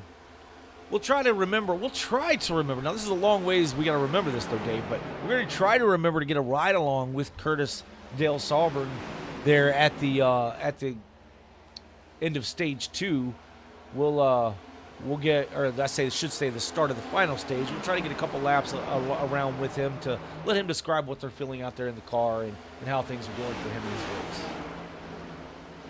He's right to the back bumper. We saw Kerjelak kind of rub the wall there as Curtis Sauburn takes a look to the inside of the 16, kind of backs out here. Michael Boone hard into the inside wall. His car comes to a rest on the back. Now he had to tow that thing. Unfortunate for the 5. Gets that car towed. No caution flag, folks, as that was off of the racing surface. Your leader, Chris Essery, pulling out to now a half a second over Michael Kerjelak. Back to the same thing we saw here early on in the race. Kerjelak's going to need to try to do something with Chris Essery here early on if he can. I mean, you always want someone, right? If you're in third place, you want second place to really push that leader so that they go up and wear their stuff out. But if you're the second place guy, you want to pass the leader, but yet you want to also try to conserve your stuff for later in the race. So it's kind of a hard thing to do if you're dealing with a car as fast as the 22 to figure out what strategy, what can you do to change the outcome of how he's running his car. Yeah, and Esri, being in the best position there, he kind of can dictate the pace. Obviously, Esri's been pretty much faster than everybody all night, so he can kind of back up, slow up, save a little bit easier than that guy behind him. Dave, I've always found that even if I'm the control car like that, if I can go all out and I can pull away, I've got to do it. Because I find that if I try to back up, then by the time I'm ready to go, I just can't go anymore. So I don't know. Some guys are better than that, certainly better than that than I am. But yes, your strategy there definitely holds weight. As we're now with Tommy Osborne there in the 5th position. James Nelson, after getting back on the lead lap, has moved himself back up to the 6th spot, got around Gregory Robinson.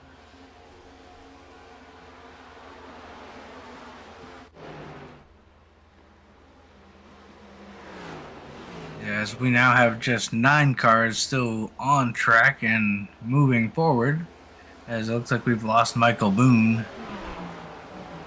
Yeah, Boone had a really hard hit there, and I think maybe he's already used his fast repair.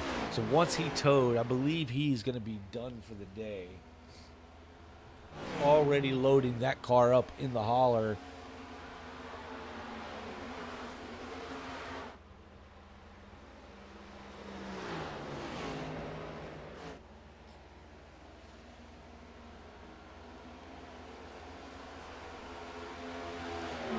Lady in Black claiming another victim.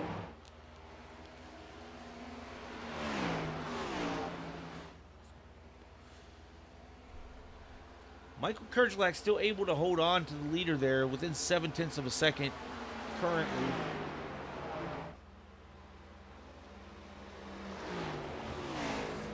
As fast as Chris Essery's been, though, we do not know if that's Michael Kerjlak able to hold on to him, or Esri just, like you say, managing his run, dictating the pace out front.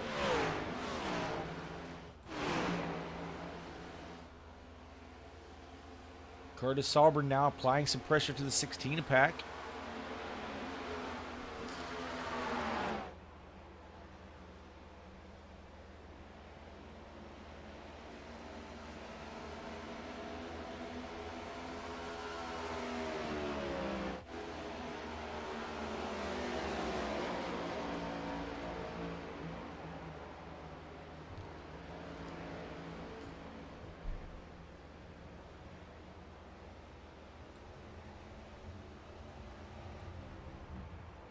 Kurds that last time by was the fastest car on track at a 29.72. A couple of tenths quicker than our leader, but again, the leader likely managing his tires and just out there enjoying the view from the front.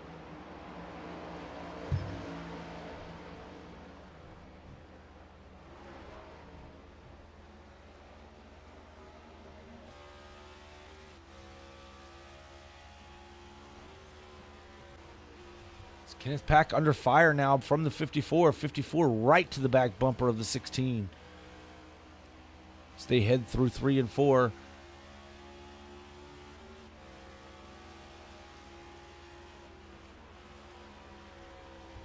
I don't think Pac-Man's quit smiling as we look through his visor there. You can see the smile, see his teeth.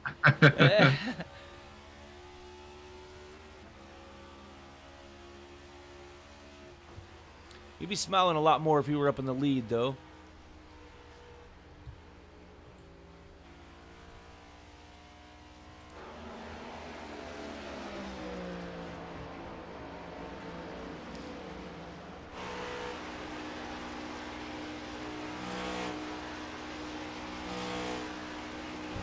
You can hear as the 22 is heading through turns 1 and 2 there as he's on and off that throttle, just kind of managing how much push the car is getting with the throttle. That a lot of your steering can be handled in these cars with the throttle. I know it sounds kind of silly, but The more throttle you're giving it, the more that car is going to want to go up the hill to the right towards the wall.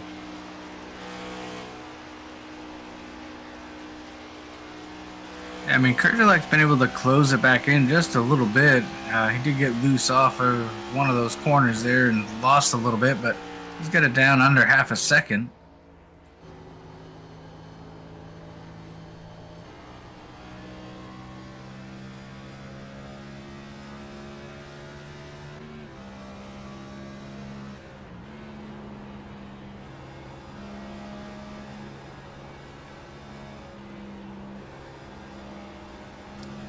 Yeah, within about 4 car lengths now of the 22.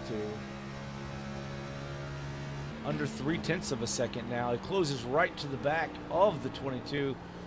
Pushes up the track just a little bit there as we ride along on the gyro cam.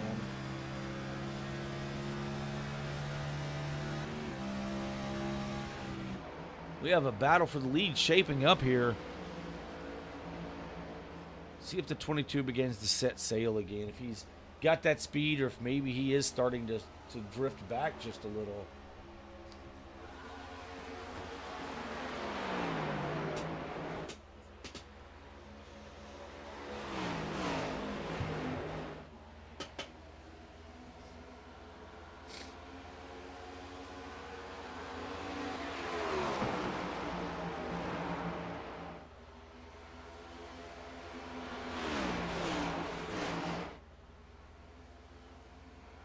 Yeah, as you see, Esri kind of stretch that lead back out. I think Esri's just kind of running a pace here and kind of managing the gap.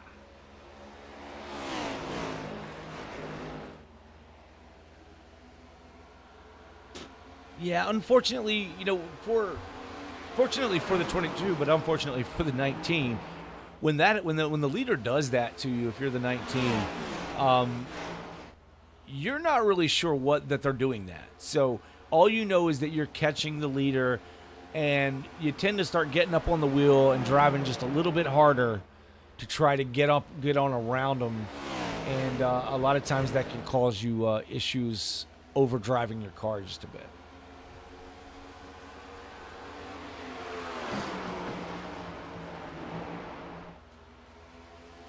Not saying that's what Michael Kerjalak is doing, but I know that if I'm ever in that position, well, when I'm chasing anybody down for 15th or whatever I'm running, when I start to gain on that car, I'm up on the wheel a little more, trying to go ahead and get that pass completed.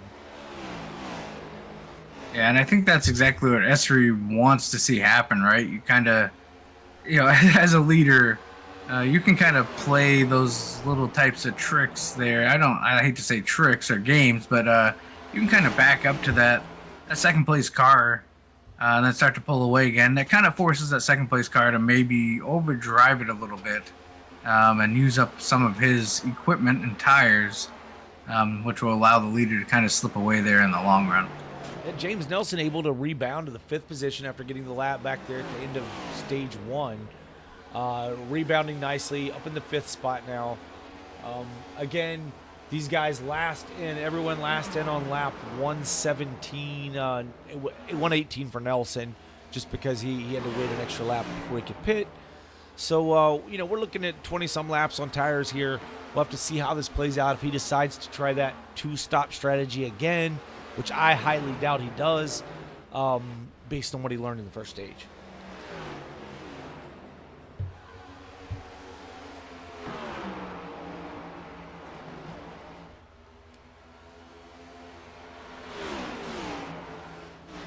Esri still out to a half second over Michael Kerjalak.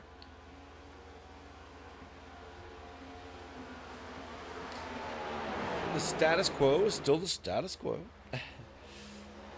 They're pulling away just a bit from 3rd place Kenneth Pack, now back 1.4 seconds from our leader. And I saw Curtis Sauber kind of smack the wall there just a bit, so he's fallen off the back of the 16 quite significantly now.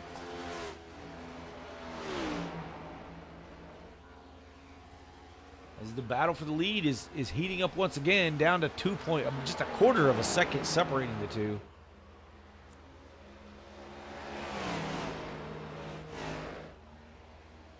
Oh, as Michael Kerjalak's into the wall again. again, just trying to. I think that's a lot of what we were talking about, Dave. You get a little bit closer and you try to push a little harder.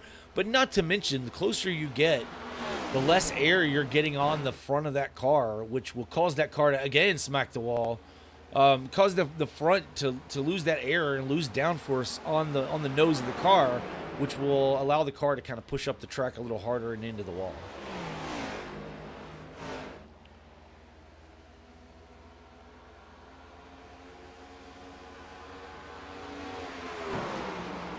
Now, one thing I notice about this race, Dave, as it falls here in the latter parts of summer, is that I'm not sure if it's causing a problem yet, but we're going to jump down and take a look. The sun will begin to glare through the front windshield, but I think maybe they've got enough overcast or clouds preventing that from happening, or maybe it's already set a little lower. Not sure where we are at the same time.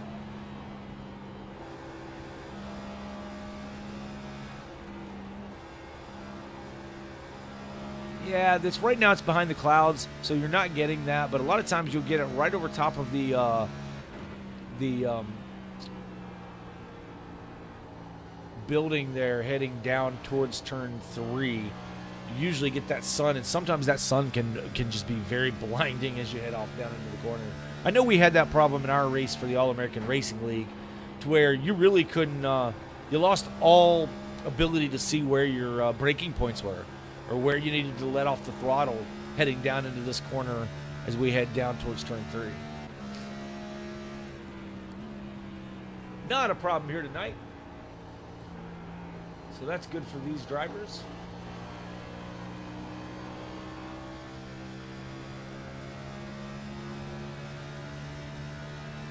This last time by, S3 was at a 30.33 to Kerjalak's 30.24. Kerjalak back into the wall again, though.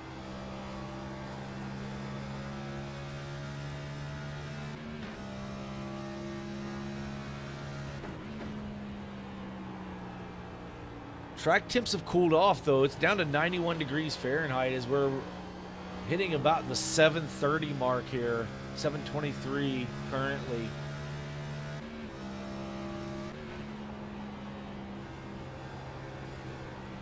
Folks, if you had something to do on September 1st, I know you see the date down in the corner says it's September 1st. That's because that's the time, the date this event occurs. We use the predicted weather pattern and date of the tracks at these races each and every week. Keep it as close to what it would be in the real world right here on the sim. iRacing does a fine job of giving us those abilities and options to do so.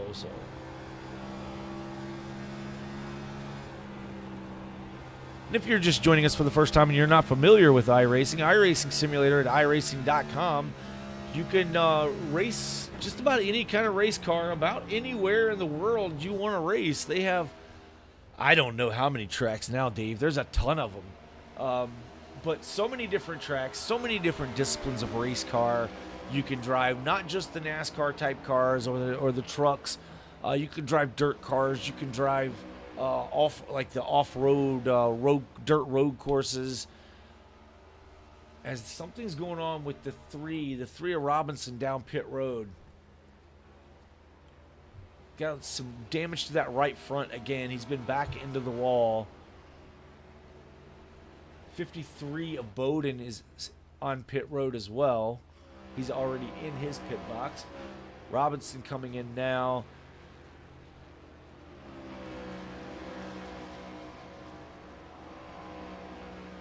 Yeah, not too sure for Bowden. Don't see tire, the car going up at all. So no tires on that car. Same with Robinson. So yeah, Robinson's got the 30. Sure. Robinson's the right sides just went up and down. Now the left sides are up and down. He's staying to get a little bit of that damage fixed while he's in here. That's going to cost him quite a bit of time as he's already gone a lap down now. Still getting damage fixed on the 3.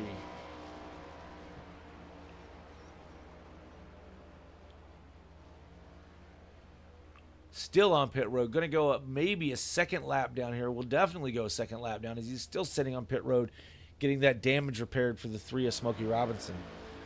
Leaders at the start-finish line now, and going a second lap down is Robinson.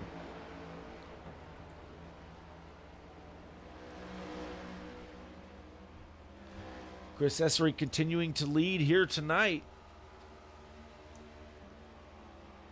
As we're coming to lap 155 of 367 here in the Quick Finishers Racing League Cup Series regular season finale in Darlington Raceway. This is the Southern 500, brought to you right here on the SimWorld Racing Network. I'm your host, David Hillbilly Hara. I'm here with David Lurfana. We appreciate you coming out, sticking around. Be sure and smash that thumbs up button for us. Best thing you can do for free. Won't charge you a dime. That's the cost of admission to be here at the races, though, folks. So if you don't mind, can you hit that thumbs up button? I'm just kidding. You don't have to, but we do appreciate it when you do that. If you want to share it with your friends, that's cool, too. We enjoy what we're doing here, and we enjoy you being here with us. Drop a comment. Let us know if you're enjoying the races, or if you see anything we might miss. Let us know about it. Heck, if you just want to say hi, say hello, we'll shout you out as soon as we pay attention to it, which we're not the greatest at that, but we'll try. Yeah, so Smokey Robinson just put in the chat that his pedals have been acting up, so that's why he pulled that down to pit road. Tough break for Robinson. Thank you, Smokey, for letting us know what's going on there, bud. That really helps us out a lot. Give some context to what's happening there. Hopefully, you're able to get that resolved, man, before next week. Looks like Robinson has retired from the race.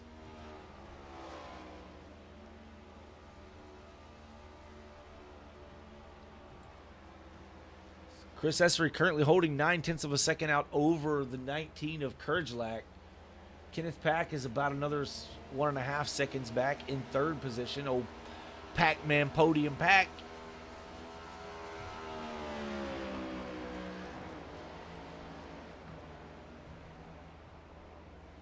Yeah, so stage 2 here will end at lap 230.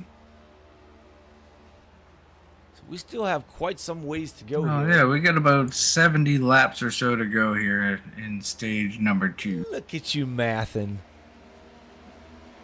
Yeah. Can't take all the credit. I appreciate and shout out to Apple products for giving me the ability to do some math.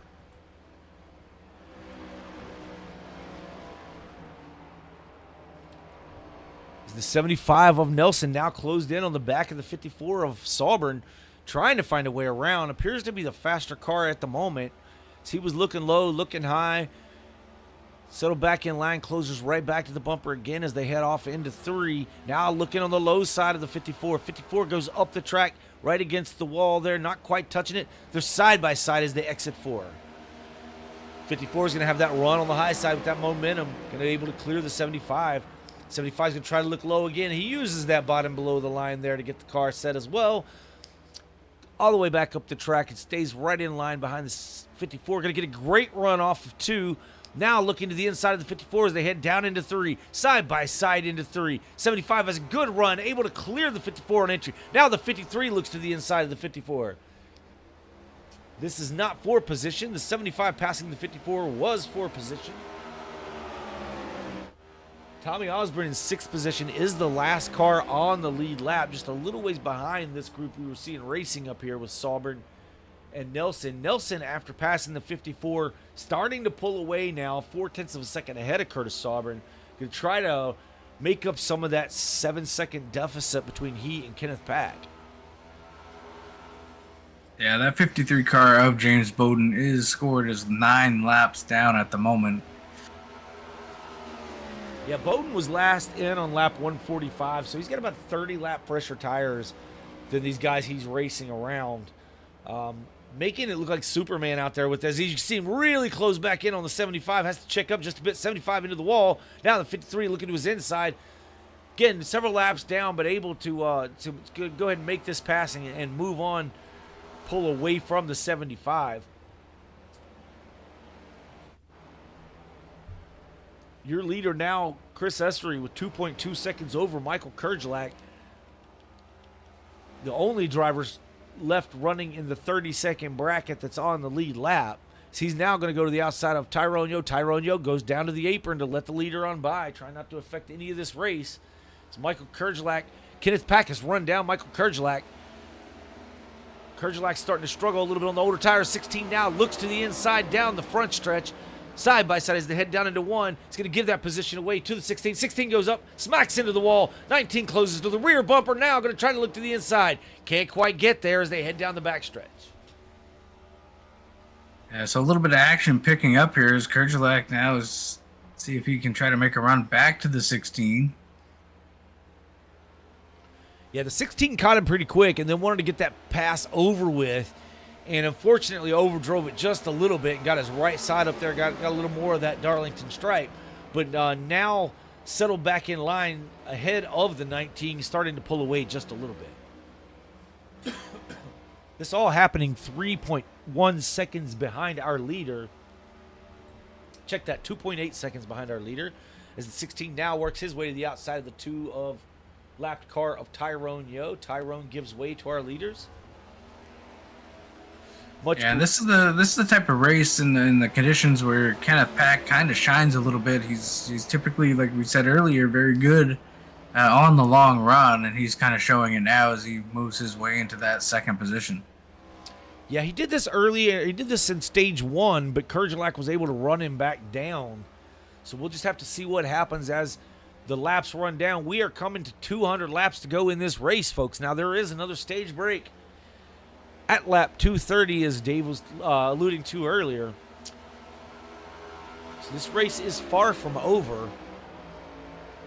Still 6 cars left on the lead lap. Half the field having a little bit of trouble tonight as Tyrone Yo is in 7th, several laps down at the moment. Tyrone Yo in that lucky dog position currently to get one of those laps back. But, you know, Tyrone, I was going to speak to that. Tyrone doing what Tyrone does when Tyrone's running a little bit slower than the field or has some issues. You know, as the leaders comes, he does the right thing. If he were on the lead lap, you don't pull out of the way. But being that he is several laps down, Tyrone is always very courteous about getting out of the way and not causing any grief for these leaders who are still competing for position.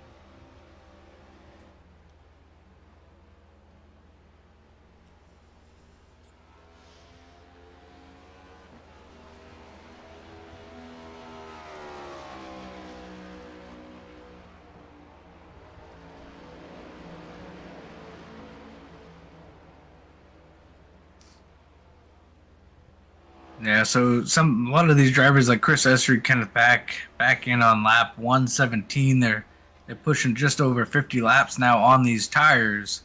I would expect to see possibly some of these leaders hit pit road probably in the next 10 to 15 laps. Dave, I just saw something very interesting out of our leader.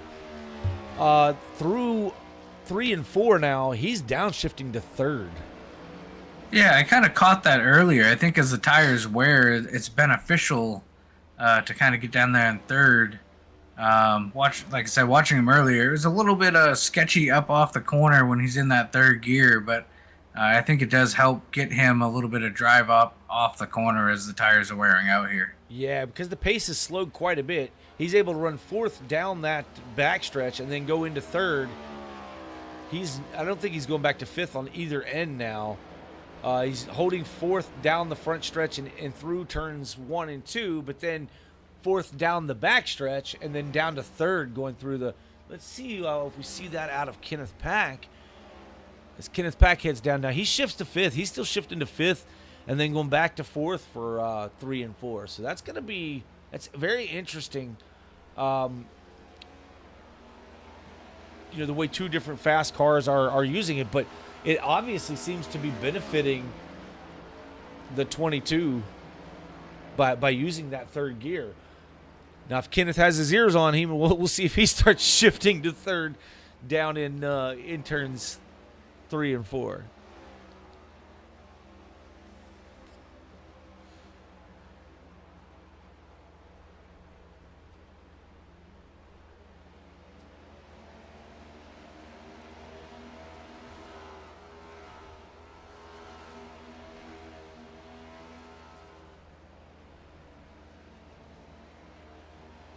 Then you've got drivers like Nelson. Nelson's just riding fourth gear all the way around this circuit. Not shifting at all this late in the run. And that's something too, you know, if you learn, if they are listening and so now I'm seeing Kurgelak, he's downshifting to third through 3 and 4. Kurgelak may have his ears on as well. We got James Bowden here, 5 laps down, trying to get one of those laps back around the leader. Does so. That put James Bowden to 4 laps down.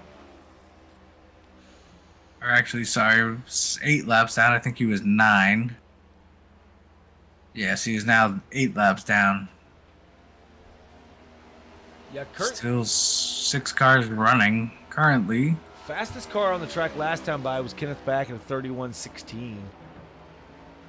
Yeah, that was the lap. James Bowden took the pass to get a lap back. So this last lap, though, Dave, he's still at a 31.23. To Essery's 31.69. We'll see at the this time by if that changes up any.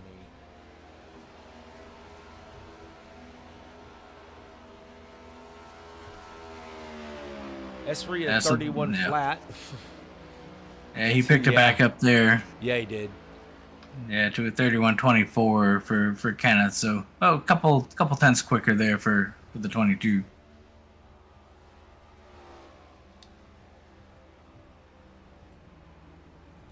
Oh, we have some people on pit road. James Nelson is down. Curtis Sauburn is down.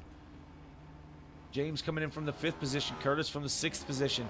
Coming down to get a set of tires here late in the going. So they're still making it a two-stop race here, Dave. Oh, as the 75 slides through his box, has to back it up. Yeah, I don't know. This puts them on pace. No. They can do it on one stop. 75 has to pull forward and then backs up again. Now he's backing up. What is happening with the 75? Oh, he is not able to get in his box. Tough as Tommy Osborne is now down. That's really going to be a big loss for Nelson. As the 54 is going to pull off now. Not sure what happened to Nelson. He pulls in, backs up. He must have been too close to the wall.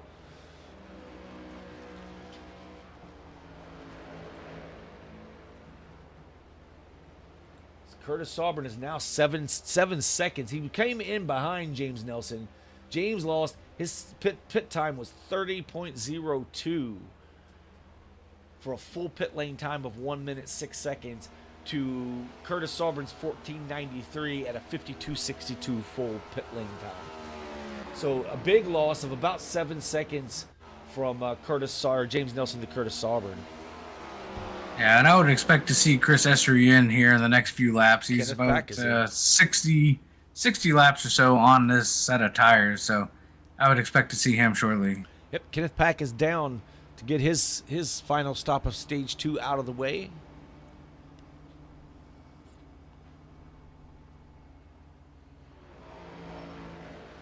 I'm hearing a faint screaming in my ear of obscenities from James Nelson. And I can't really hear them, folks. I'm just imagining them because I know how that feels to slide through your box and then try to correct that and continue to just have more and more issues there. As Nelson is 2 laps down now because of that. Here comes Essery now making his way to pit road entrance. He is on pit road now. He's got to get in here clean. No problems on pit road. Michael Kurgelak also in.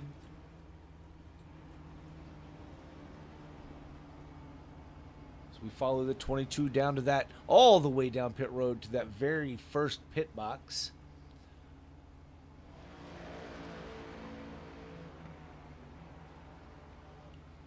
Cleanly into his box, giving plenty of room for his team to get out there and change the tires.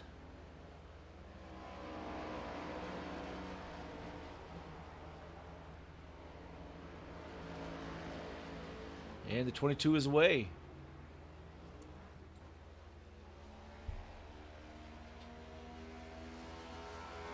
Kenneth Pack, not sure how much he'll gain on the leader here.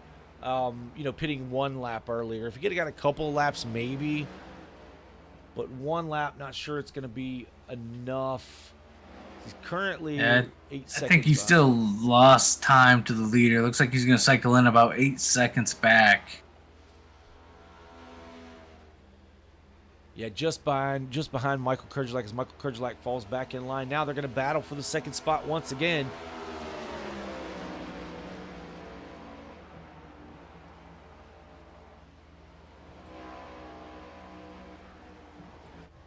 Chris Essery now an 8-second lead over this battle for second position between Kenneth Pack and Michael Kerjelak.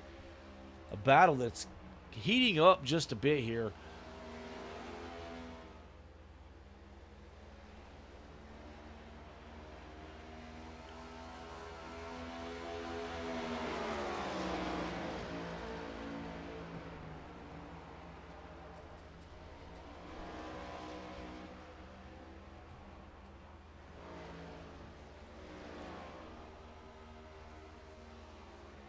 Kenneth out here proudly representing Prisma Health and the American Heart Association's 100 years of service.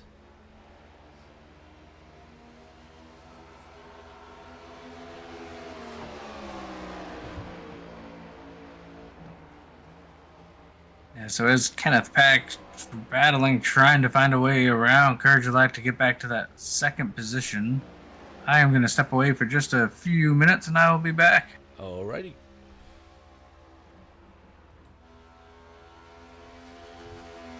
Chris Essery still stinking up the show just a bit. 7.7 second lead over Michael Kerjelak, Kenneth Pack, Curtis Sauber, James Nelson, and Tommy Osborne rounding out your top 6 and your lead lap cars. Tyrone Yo down for his pit stop. Currently exiting pit road now.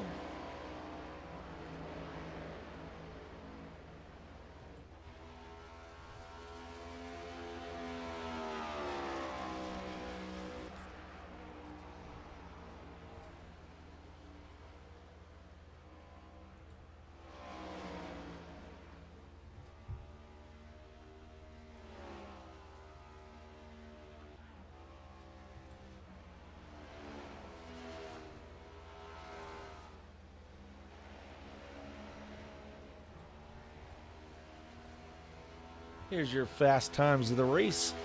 Fastest lap of the race thus far is held by James Nelson at a 29.435.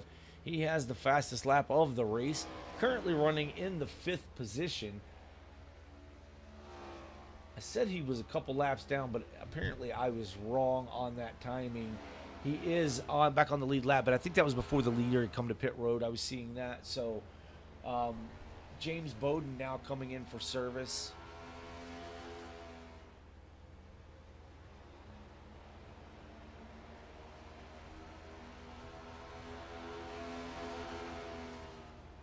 Robinson is out of the race. Boone is out of the race. Younger Nelson is out of the race. That's Tyler. And Michael Bovair is in 12th, currently out of the race as well. A little bit of some strange things happening. Some guys getting into the wall and such, which you'll have here at Darlington.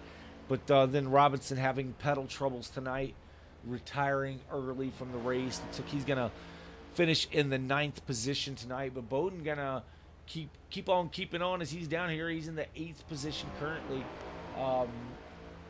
Trying to chase down Tyrone Yo, who's 5 laps down himself. Still a little gap between the two there, several laps, but long way to go here in this race tonight.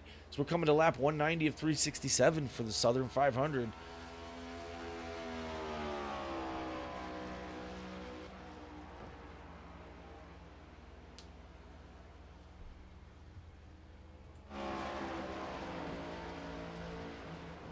If you're a fan of NASCAR and you're watching here tonight, let us know who you think's going to win the 500-mile race here at Darlington this weekend, as the Cup Series regulars will head there on Sunday. Let us know who you're rooting for, who you'd like to see win that race, as well as who you want to see win this race here tonight, as the folks who are in contention to do so are dwindling down to about 6 cars right now that have an opportunity to do so here tonight. with Tommy Osborne being in 6th position in that number 1 Chevrolet. James Nelson just ahead of him in the number 75 AutoServe SWRN machine. Trying to hold on to that 5th position, but being hounded now by Tommy Osborne. Osborne looking to get to the back bumper of this 75.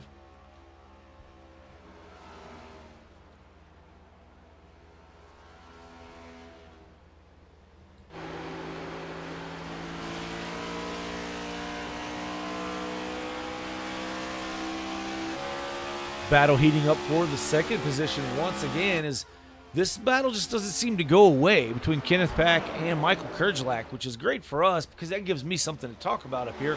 About a 2 or 3 car length advantage now as the 19 over the 16. As we've seen later in the runs, as the tires start to wear, the 16 seems to have a little bit of an advantage over the 19, albeit not much. As the 19 is into the wall just a little bit there. Gets another little Darlington stripe added to the wall and added to the side of that paint scheme. And another one as he hits the wall once again.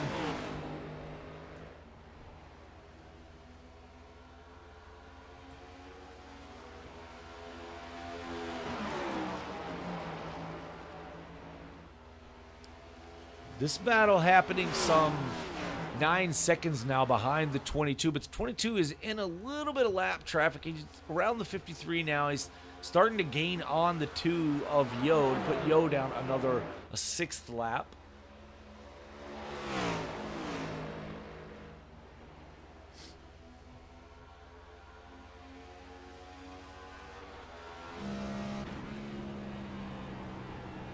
As we hop on board with our leader, let's see what his shifting patterns. He's back to shifting to 5th, back to 4th again because the tires are fresh once again. As we noted earlier, he's shifting to 3rd there late in the run, and it really seemed to help him keep his speeds up and be able to maintain that lead. It's S3 now to the back of the 2 of Yo. Yo pulling it down to the left, makes the left turn out of the way to not hold up that leader any.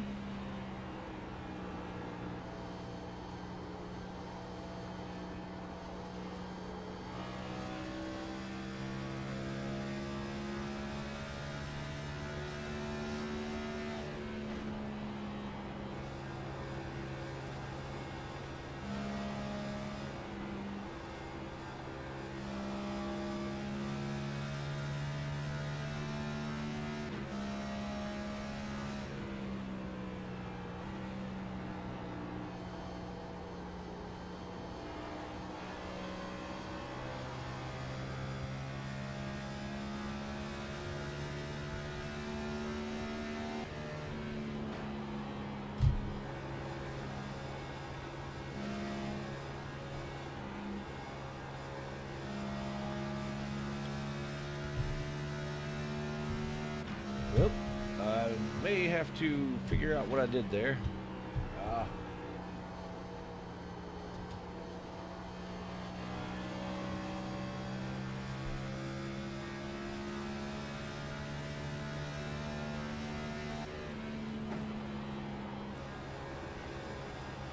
I am back, and looks like the cameraman has some issues going on. Yeah, I kind of got the mouse aim on, and I can't figure out how to get it turned off here. I know there's a button to do that. Can you Google that for me? Oh, it's tragic.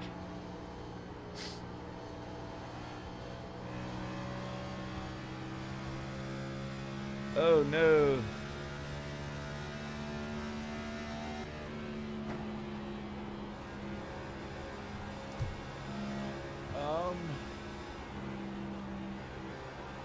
Well, shoot. Working on it.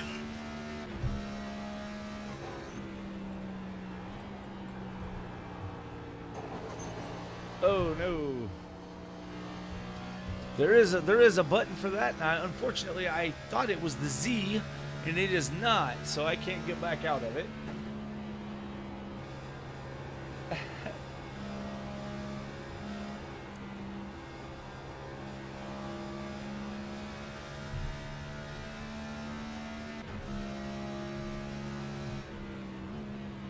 Interesting.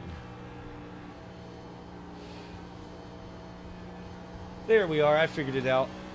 Okay, that's Control Z, Dave, just so you know. Okay. All I kept saying was Control F12, but I knew that wasn't going to be right. Yeah, so it's a great feature, and I just unfortunately haven't used it enough. And I wanted to try it, but I thought it was Z. And it is, but it's Control Z. Oh, well, you know, you have that occasionally. Technology. Who would have thunk it?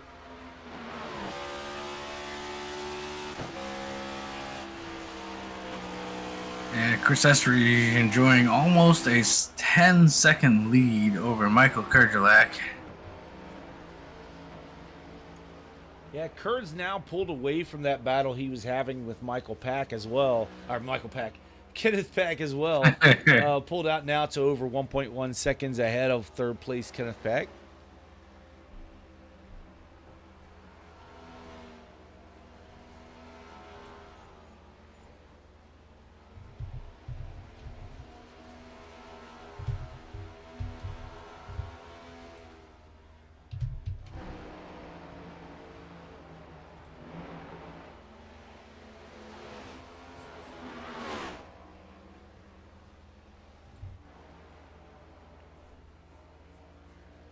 Curtis Sauber in fourth position. He's about 7 seconds behind Kenneth Pack and 7 seconds ahead of James Nelson. So kind of all by himself, just out there running practice laps is the way it would feel. But I'm sure he's not complaining being in the fourth position. That's not a bad place to be here with 162 laps left in this race. Yeah, I mean, hate to say he's been on cruise control all night, but he kind of has. Still pulling away to almost 10.5 seconds now. Yeah, Esri's in good shape. I mean, all of this goes away again at the end of lap 230. So that's the downside to stage racing, but it's the upside for everybody else. And for you, the viewer at home, and for us up here in the booth, gives us a whole heck of a lot more to talk about in about another 24 or so laps, 23 laps.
This is the SimWorld Racing Network. You're watching the Quick Finishers Racing League Cup Series regular season finale here at Darlington Raceway, Darlington, South Carolina. This is the Southern 500.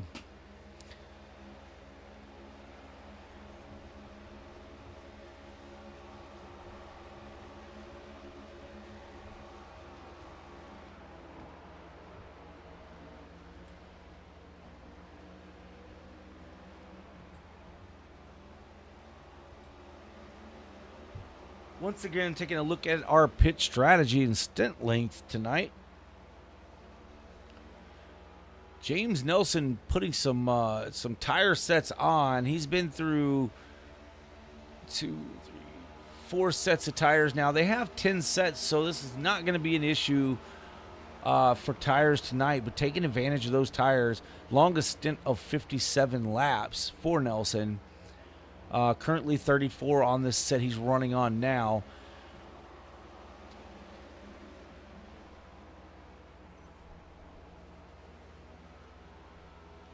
many of the top 4 drivers running about the same stints all night long.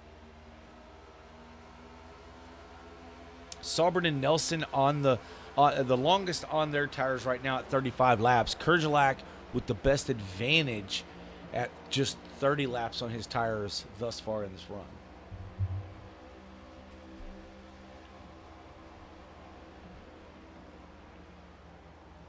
Essery now looking to put a lap on the 6th place car of Tommy Osborne, and right in front of Tommy Osborne is the 5th place car, James Nelson. He's going to take a look underneath Tommy Osborne to put him down a lap. Yeah, he easily gets around the 1 car there. Now has his sights set on lap in the 75 of Nelson. Don't look in your mirror now, Nelson. Because that 22 is coming. And I think this late in the race, Dave, he's not going to hold back any at all on getting these guys a lap down. You're going to go into this last stage. You want as few cars you have to deal with. So we have coming to 15 laps to go in this stage. Now the benefit for him putting the 75 down a lap right here is that it's gonna take the 1 out of the equation going into the last stage, but it's also 75 into the wall. But it's also going to cause the 75 to have to get that lucky dog pass once again, or remain in position or contention to get it back. Yeah, exactly. If he can put Nelson a lap down, like you said, that takes the 1 out. Would put 5 cars on the lead lap headed into the final stage. Well, and it puts your 5th place car back at the tail end of the longest tail line, end, right? So a little, which I believe. Let's see, what do we got now? We got 8 cars running, I think. That is it's correct, like James yes. James Bowden's on pit road. Not sure if he'll return. Yeah, he's been in there for quite a while now, 2 minutes. So I'm not sure if he's coming back out.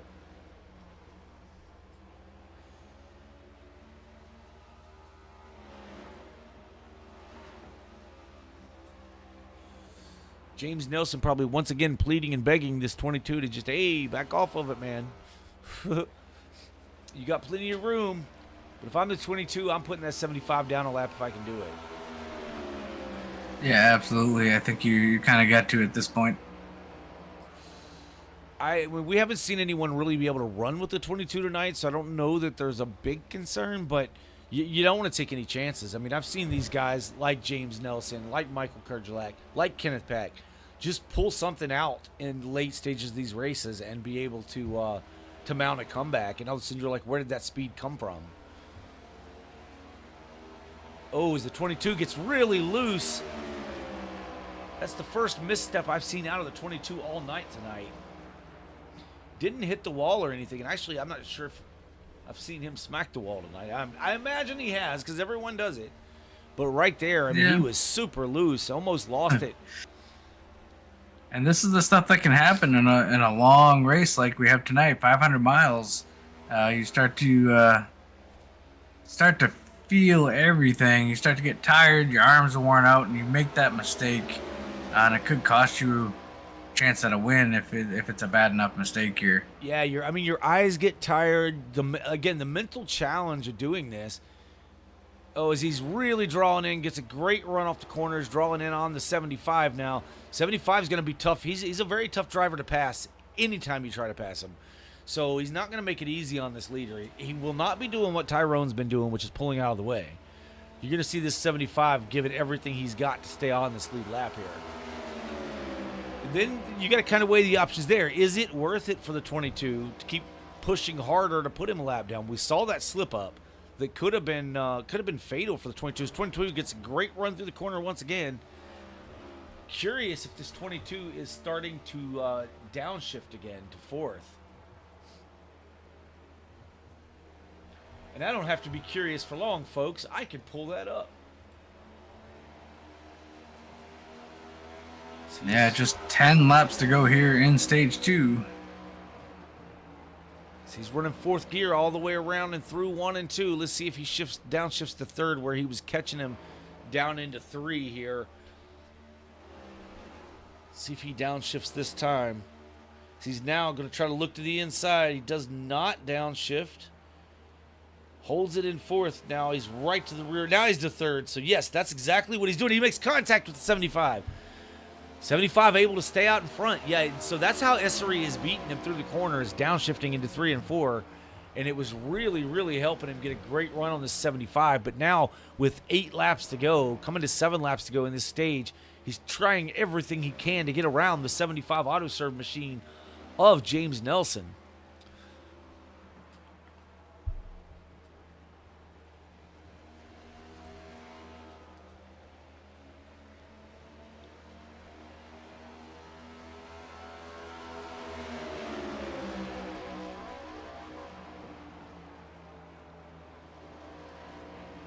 James doing everything he needs to do to stay on this lead lap.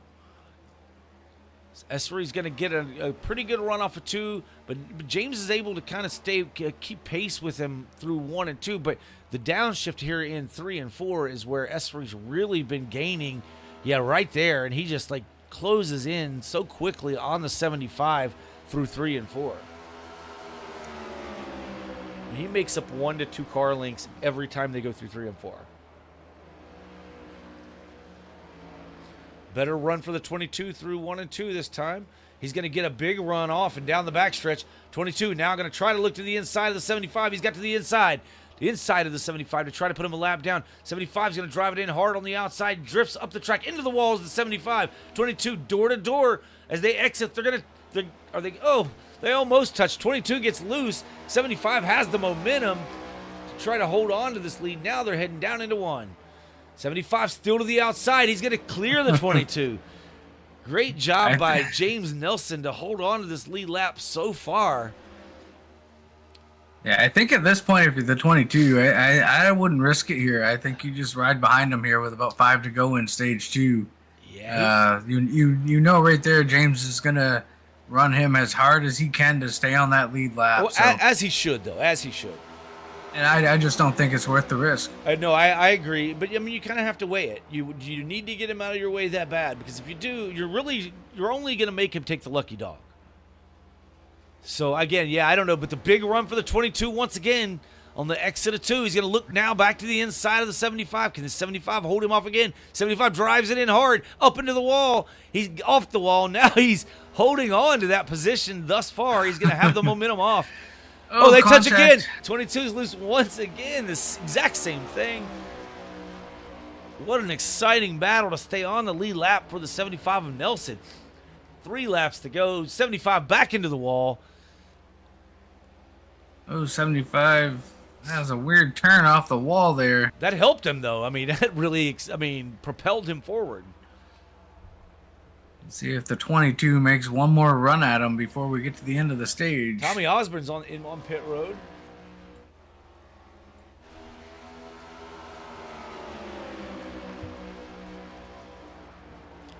James may be out far enough now. It just depends on the runs have been coming quick for the 22. If you're James, there's no mistakes allowed at this point. If you want to stay ahead of Chris Essery and stay on the lead lap coming to the stage break. The problem is that Tommy Osborne may end up getting the lucky dog, but he's still on pit road. He's maybe out of this thing. I'm not sure what happened to Osborne. Yeah, because that's going to put him 2 laps down now. Yeah, he's been on pit road for 1:30 now, so something's gone wrong with that one car of Osborne. Now the 22 going to try to look again, decides to back off of it, appears to have backed off of it, but now closing back in once again. Here comes a 53 trying to get a lap back. There should be 1 to go in the stage number 2. Oh, the 22 is right to the back bumper, almost making contact with the rear bumper. Now the 53 doesn't know where to go. 22 gets a big run. Now the 53 is into the back of the 22. Oh, they're touching again. The 22. Oh, no. Oh, for our leader, not good. He's able to hold on to it. Oh. That will not go over well with the 22. No. Oh, and the lap car 53 is junked. He has wrecked it. nose is gone from the 53. Yeah, that should end stage number 2. Yeah, that's going to be a lot of cursing there. Man, I mean, that's not a good move by Bowden there in the 53. 53 is currently 19 laps down. Yeah, and and almost wrecks the leader. That's yeah, you're going to be pissed as the leader, and you're rightfully so. Rightfully so. I mean, I get what Bowden was doing. He was faster because he had fresher tires, but you made contact with him the first time, I probably would have backed out of it. But you're stage 1 and stage 2 winner, number 22 of Chris Essery. Wow. Okay. So James Nelson able to stay on the lead lap. Tyrone Yo will get one of his laps back as the lucky dog.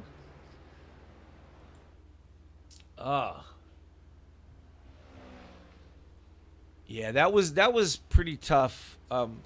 Tough deal there. You don't really want to see that happen, or at least, I mean, I'm glad he didn't wreck. Because that would have been a pretty bad situation.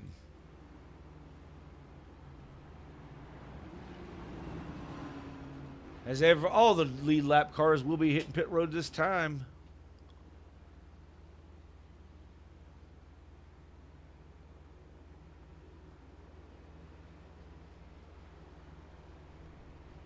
Only 5 cars left on the lead lap. We're going to have about 130 laps to go here when we restart.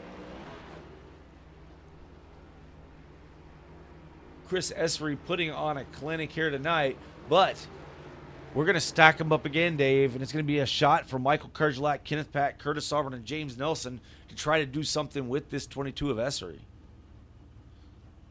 They almost didn't have to. I mean, I'm real close there not having to. That was great driving. Too close. Great driving by the 22 to hold on to that car and to not wreck it. That was that was something else.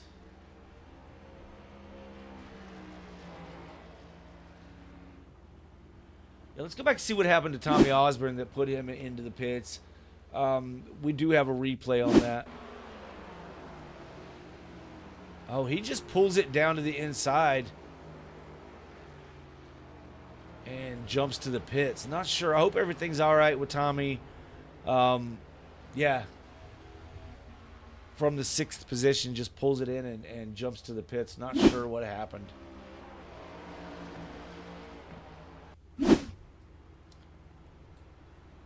Let's see if we can get a word with Curtis Sauber, Dave.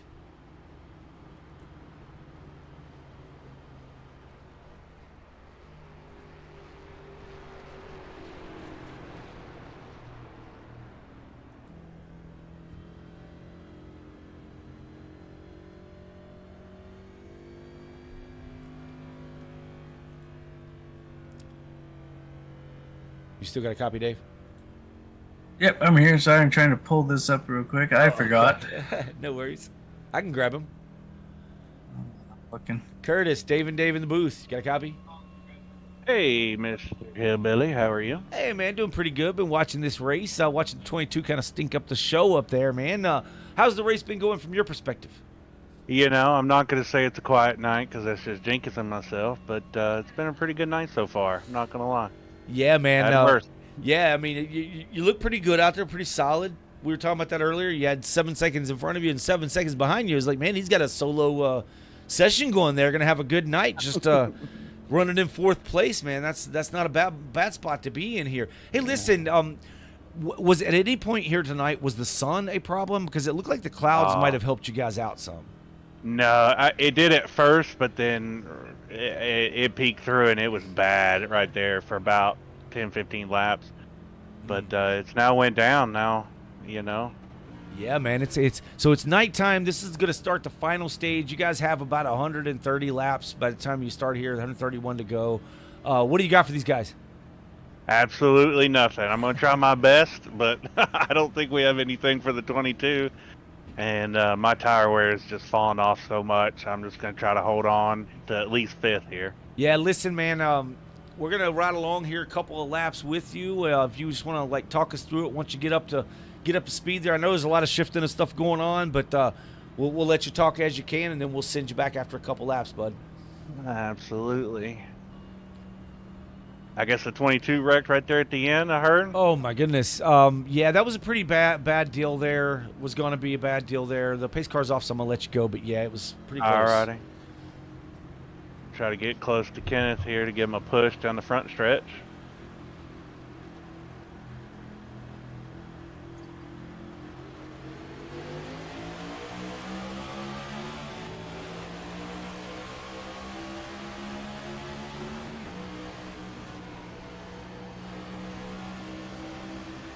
Try to get up close to this wall so you can turn down here and not touch this wall. Give Kenneth a little bump down the back stretch. Try to get him past James. And then you get as close as that wall without touching it. Get that Darlington stripe. And then down here, now I usually switch to 5th down the back stretch, but too much going on. I forgot to do that. I'll stay in 4th. Again, come up towards the wall. Now I turn down. I got a little loose right there. Try to get James' draft. Switch to 5th and then 4th, and then let it coast up to the wall and back off. And that's 130 laps more to do it. Yeah, man, we'll keep on doing it. Listen, are you downshifting to 3rd as the tires wear? Yeah, about 40, 50 laps in, I won't upshift to 5th. I'll just stay in 4th the whole time, and you won't downshift to 3rd at all? No, I heard you say the leaders were doing it, but okay. I was losing too much time when I did it, so I just stay in 4th. Understand, man. We're going to send you back. Thanks for the ride along. No problem, buddies. Y'all have a good night. Yeah, you too. All right, that was Curtis Dale Salburn there in the number 54 Ford. It's Ford tonight. Runs Toyota in the other series, but taking us for a couple laps around here, around the Darlington Raceway, and man, that's he's doing a fine job. It's just a sketchy thing here at this racetrack. Yeah, absolutely. It's a white knuckle all the way around this track, every lap, all night long. Well, we're back to playing more of Follow the Leader here as the top 5 cars are running single file.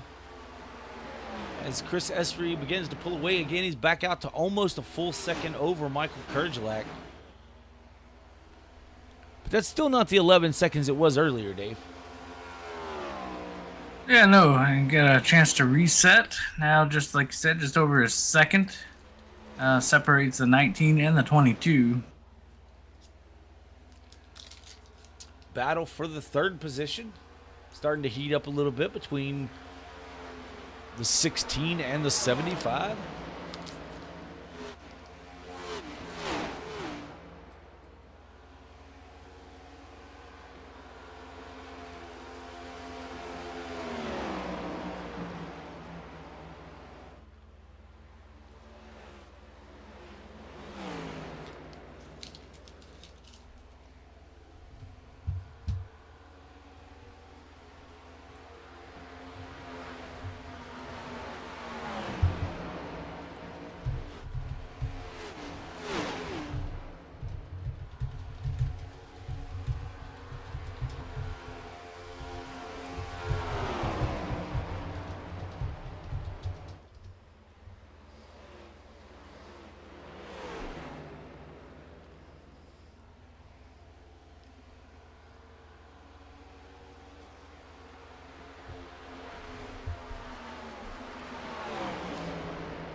This is the Quick Finishers Racing League. Check them out at facebook.com/QFRL, facebook.com/QFRL. If you'd like to brag or to sponsor one of these races, just get in contact with them there through Facebook Messenger. And one of the admins will surely hook you up with some great pricing to have your business or whatever you want. If you want to wish somebody a happy birthday, I'll sit here and wish them a happy birthday every couple of laps or so here on the broadcast. But, yeah, get a hold of them there at facebook.com/QFRL. If you want to learn more about joining this league, you can get a hold of them there as well. There's typically a larger field tonight. We only had 12 cars enter, but you know, throughout most of the races this season, if you go back and check some of the VOD replays here on YouTube, You'll see that they've had some 20 and 25 cars at times. It's been some larger fields, some really good racing. As we're coming down to the end of the summer months, you have folks taking vacations, and this is a holiday weekend here, so few less than what we're usually seeing here, but nonetheless, some good racing, some good fun. Always a good time. This is a good league, a good group of guys to be around. A matter of fact, we're already seeing some folks offering apologies for things that happened throughout this race in their Discord chat. So, again, a lot of fun here. Just get a hold of them, facebook.com/QFRL.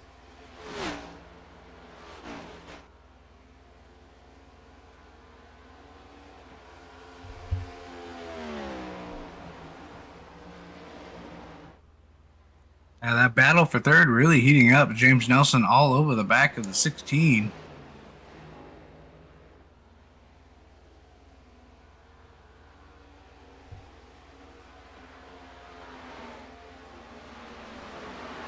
Yeah, I mean, these guys are going to be battling for a podium here tonight, I believe. I don't know. I mean, unless there's lap cars, anything can happen in this race. But unless there's lap cars or any major issues out of this 22, he has been lights out all night long. And I hate to say something like that because there is this thing called a broadcast curse. But he's been untouchable tonight. Yeah, he's pretty much led every lap since the drop of the green flag, so nobody has really been able to step up and contend with him. So, like you said, I think they're battling back here for, that podium position, second and third. And really, that's down to, the 5 cars. Chris Essery is your leader with Michael Kerjelak second, Kenneth Pack third, James Nelson fourth, and Curtis Saubern fifth. Really the only ones with a shot to win at this point, as sixth place Tyrone Yo. He stuck it in there, but I believe he is, let's see, he's a bunch of laps down, maybe 10 or so by now. Just see when it comes through here. Okay, 5 laps down. I apologize for Tyrone. So, and Tyrone is pretty well locked into that 6th place as long as he, he'll finish no worse than 6th tonight, because I believe everyone else, James Bowden is on pit road after that crash there at the end of the stage, getting some of that damage repaired, but he's been on pit road for some 9 minutes now. So, the odds of him catching Tyrone Yo or having enough laps to catch Tyrone Yo, Tyrone's pretty well locked into the 6th spot.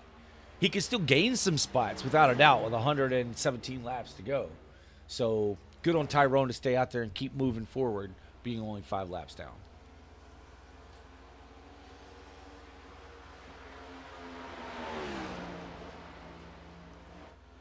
Hey Dave, this is going to finish under the lights, I told you. Yeah, you were right. Yeah, I'm not sure that's what I said, but, but yes, it is.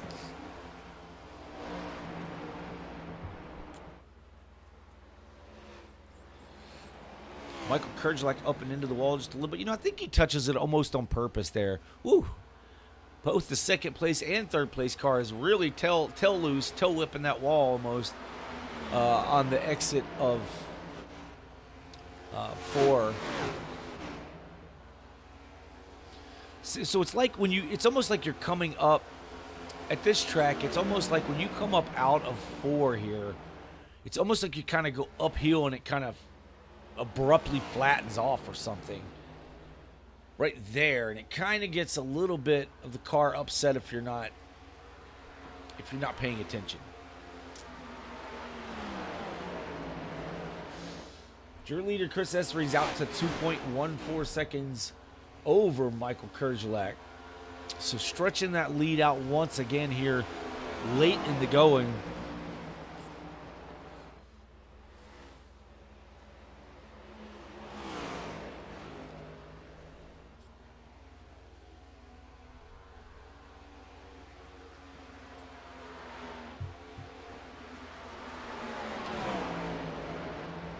I'm going to leave you with this battle between Kenneth Pack and the 75 of, as the 75 gets down on the apron there, gets a little bit loose. I'm going to step away for just a moment. This race, folks, is a little bit long, so I need to take a bio break, but I'll be right back with you. Leave you in good hands.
James Nelson now taking a look underneath the 16 of Kenneth Pack. Can't quite make it happen. He's going to stay down there. Try to grab this third position from Kenneth Pack as they wheel the wheel down and through 1 and 2. You're going to have to back out of it and let Kenneth Pack go. And he lost a ton of momentum. Now here comes the 54 to the back of the 75 to try to grab that's 4th position.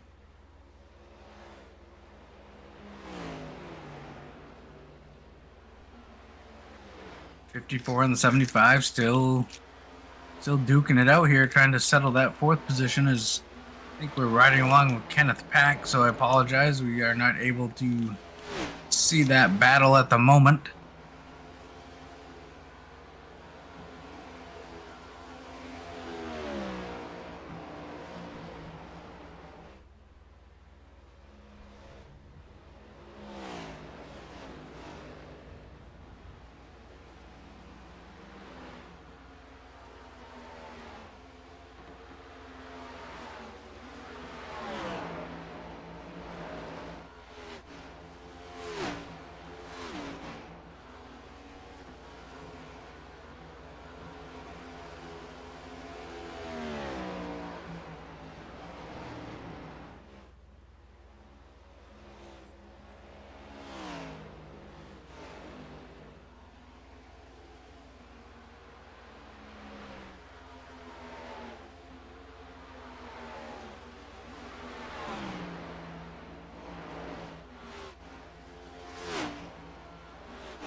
All right.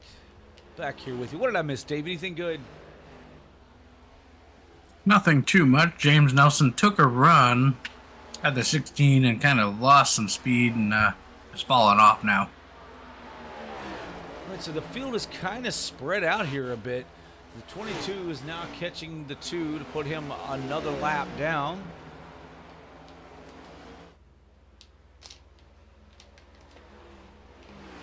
'53 is back on track. He's had some trouble there. Coming back down pit road. As the 22 is able to get around the 2 drops down to the inside. Lets him by with no problems.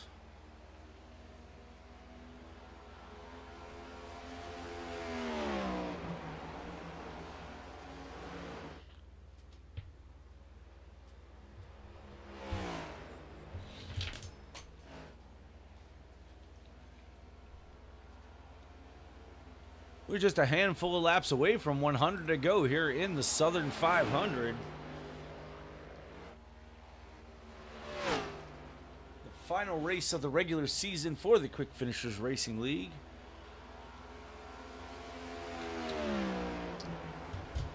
I believe at this point, Dave, I believe that there is... Yeah, no, so James Nelson is going to be our regular season champion. I believe that can be said unequivocally. No doubt about it. No one can overtake him at this point in the race for that regular season championship. Yeah, I think by running where he has and the problems other drivers have faced, I think that's fair to say that he will be the regular season champion. So tack on an extra 15 bonus points going into the playoff. Yeah, he came in here, you know, again with 32 points over Curtis Sauburn. Curtis hasn't finished ahead of James well enough in the first 2 stages to gain enough stage points to do it. And barring...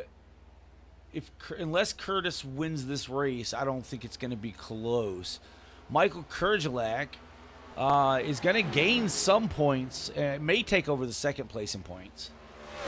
But I'm pretty sure James Nelson is going to have locked in the regular season championship.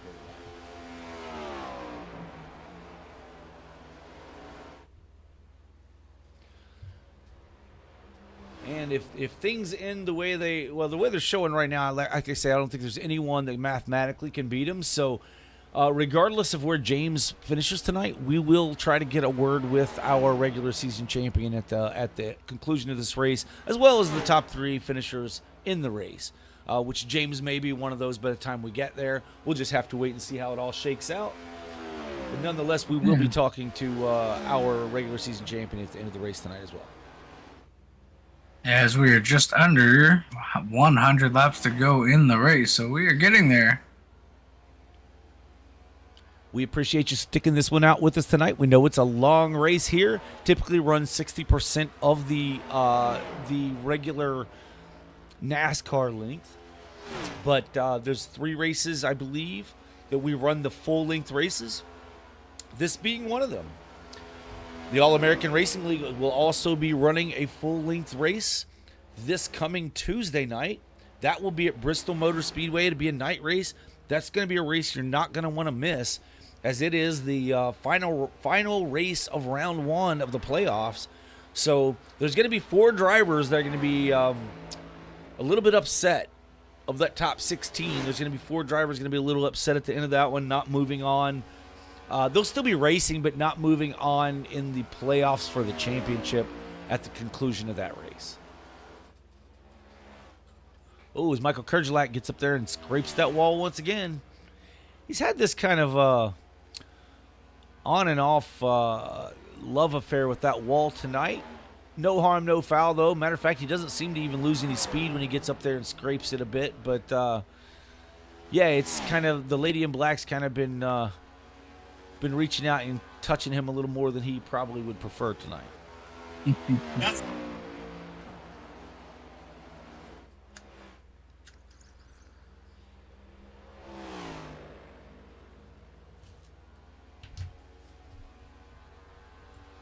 No happier driver tonight than Chris Essery riding in that first position. I mean, I guess he would probably be a little happier if he would have been playoff eligible. Unfortunately, he's not. But this would be, wow. I think, Dave, we talked about it last week. Is this going to be his third straight win? I have to go look. I can look. Yeah, and I think this is either going to be win number 6 or win number 7 on the season if he wins tonight.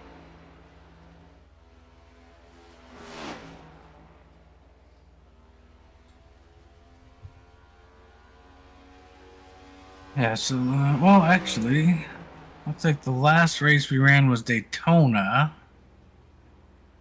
And he was not the winner there. That's right. That is right. Kenneth Pack won at Daytona. That's correct. So, yes, Essery won at Michigan. Yeah, so Michigan was the last one he won a couple weeks ago. I believe that was win 5 or win 6. I'm not sure which it was there. Looking at the Cup points, let's see. Looks like Chris Essery currently has 5 wins on the season. So if he can pull this one off tonight, that would make win number 6 for him, I believe. Yeah, that's pretty incredible stat. And again, I think he's only had like eight starts. Yep, 8 starts. So this will be his 9th start. If he can win 6 in 9 starts, that's pretty good. But yeah, you're right. I forgot about Daytona. I don't know how I forgot about Daytona, but I forgot about Daytona there last weekend. I was there. I swear I was. Matter of fact, you were there for the end of it. Yeah, for the end of it.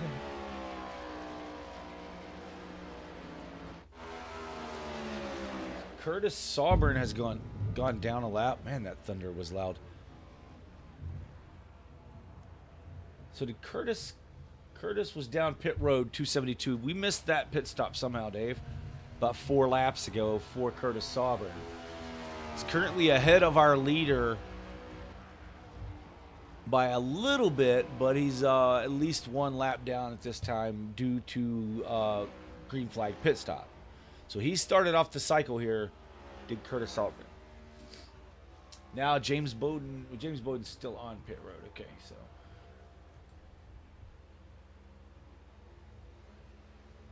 Yes, Sauber laying down laps about 0.7 of a second quicker than our leader. Now he just really picked it up, so a full second quicker than our leader that time by pitting just a little bit earlier than everyone else. And I'm not sure about if it's a little bit or not. We'll see, as James Nelson is now on pit road.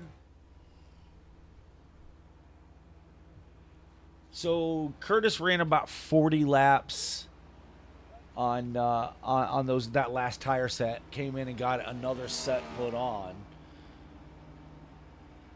So it's going to be at least 2 pit stops for Curtis. James is in now here at lap 279.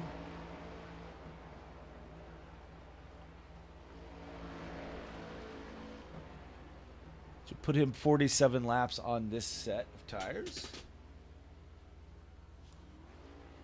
I have an easier way to look at this so I don't have to math it. So I don't know what I'm thinking, guys. While you're doing that, I'm going to step away for one last time before they get down to the nitty-gritty in this one. Certainly. As there we are. So Nelson ran 45 laps on the last set of tires, with Sauber running only 40 laps on the last set. Essery, Kurjalak, and Pack currently 47 laps on this set. We'll see when they decide to bring it in. Maybe closer to lap 50, maybe 60. You know, some guys may stretch it on out. As we've seen Essery run, 52 was the lowest amount he's ran tonight, and up to 63. So he can stay out there, and he has a pretty decent lead right now over, of 4.9 seconds over. Oh, as Essery's into the wall, as soon as we go to him, it's that camera magic happening once again. Gets a little Darlington stripe there.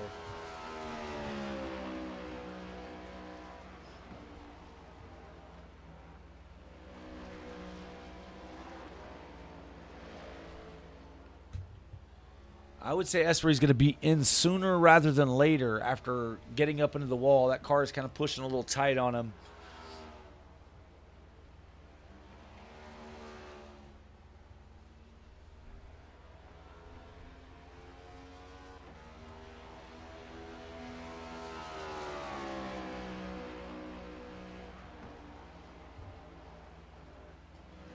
As you can see there, the L and the number is their last pit time, or pit lap. Last time the driver was on pit road.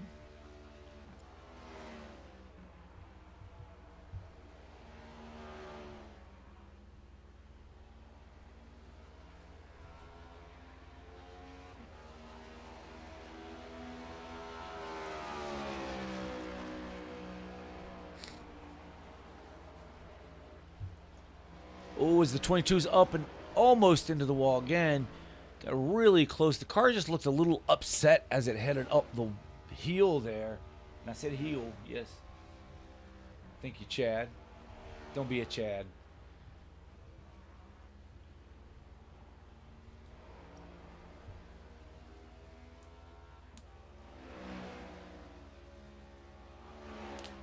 It's Curtis Sauber is still in the 4th position.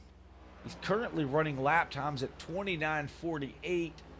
James Nelson, who pitted, ran a 29:43 to Chris Essery's 30:96. So they're second and a half faster than our leader each lap. So the longer Essery stays out here, the more it's going to hurt him early on in the run as far as when he comes back onto track.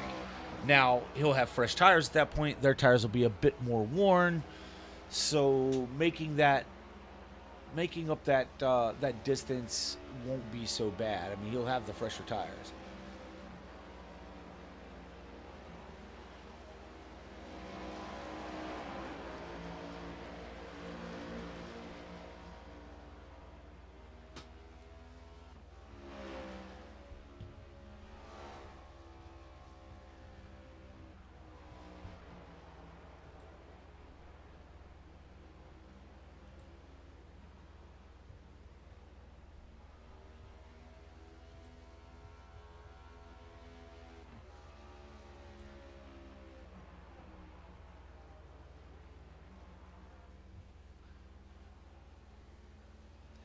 As you can see, some of the iRating skill levels there. Essery at a 3100. Clearly showing it on track each week, winning, like he says, you know, five out of 8 times he's been on track, he's won. So you can definitely see the kind of the no one else is at a 2000 and he's at a 3100. So that's pretty impressive for Essery. So good for him. It's a good iRating. Kind of shows you iRating scores us on a kind of a sliding scale of you versus other people within a similar iRating. And if someone with a higher iRating than you loses during a race, loses position, finishes worse than you, then they lose iRating and you gain their iRating. So it's kind of a, I don't know, it's hard to explain. But and then you have that A4. That's a 4.9 is about the highest you're going to get on a safety rating. And that just means that you race clean. You're not hitting a bunch of people or hitting a bunch of things.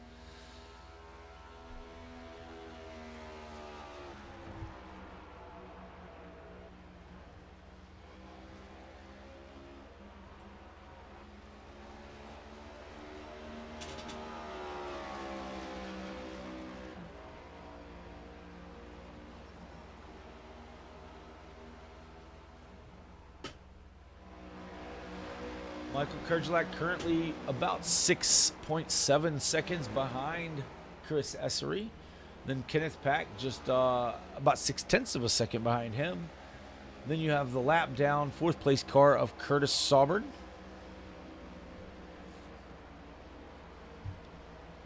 Sauber has already pitted, so he'll get this lap back. If he doesn't get it back under the green flag here, as he's much quicker than the guys he's racing around.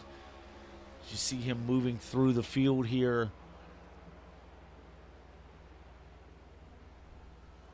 He'll get his lap back when they pit. He could likely come out with the lead here after the pit stop cycle through, at least for a while. Now that again will quickly change due to the 19's in the wall. James Bowden back on pit road.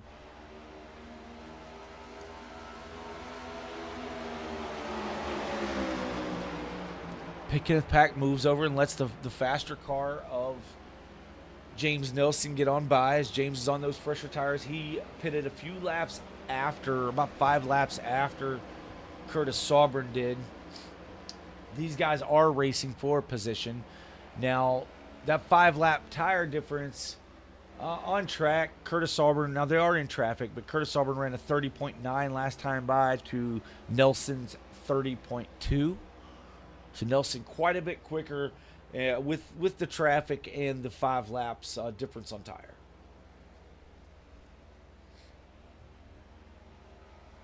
Kerjelak is in. Michael Kerjelak is on pit road, pitting out of that second position, coming down here to get tires. That means Chris Essery's not going to be far behind him because he does not want to stay out there much longer than this 19 car that he's been battling. I mean, battling some 6 seconds apart, but still yet. You give up that 6 seconds here, and it's gonna be quite a bit to deal with later on. All right, I'm back, Hilly. Did anyone happen to mention how many laps they can make it on fuel? Is it around 70? Around 70 laps on fuel. All right. So I'm just thinking, these guys stopping here right now, if they can go 72 laps, they can go the rest of the way. Michael Kerjelak can go the rest of the way. Yeah, because I was looking at it, I was thinking, if Essery comes around lap 300, that should definitely put him safely inside that window to make it the rest of the way. Sauber and Nelson would be in trouble if those guys do the one-stop strategy here. I think. And to me, that's what it looks like Essery's going to do, just a one-stop here. If he can make it long enough to make it on fuel, that's what he's going to do here. I think they'd be in trouble here, Dave. I mean, they've been outrunning the leader by over 1.5 seconds for about 15 laps. So they're making up time right now on the leader to where, yes, the leader's going to catch them towards the later parts of this race. But let's say if Curtis and James run it out to, say, lap 330 and with like 37 to go or with 30 to go, come in and put fresh tires on there, they're going to walk the field. And this move right here is going to put them so far ahead. It just depends. As long as they wait long enough for the tires to wear on Essery and on the 19 of Kurgelak, as long as they wait for the tires to wear so that new tires would have a great big advantage, then, I don't know, they may be able to flip this. Yeah, I'm not sure how this will play out. If Essery's going to come here in the next 2 to 3 laps, I would guess, trying to make this just a one-stop run. So yeah, that's going to be interesting. I think Curtis and James are going to have a substantial lead after the leader pits. Let's see. They're already ahead of Michael Kurgelak by 16 seconds. Yeah.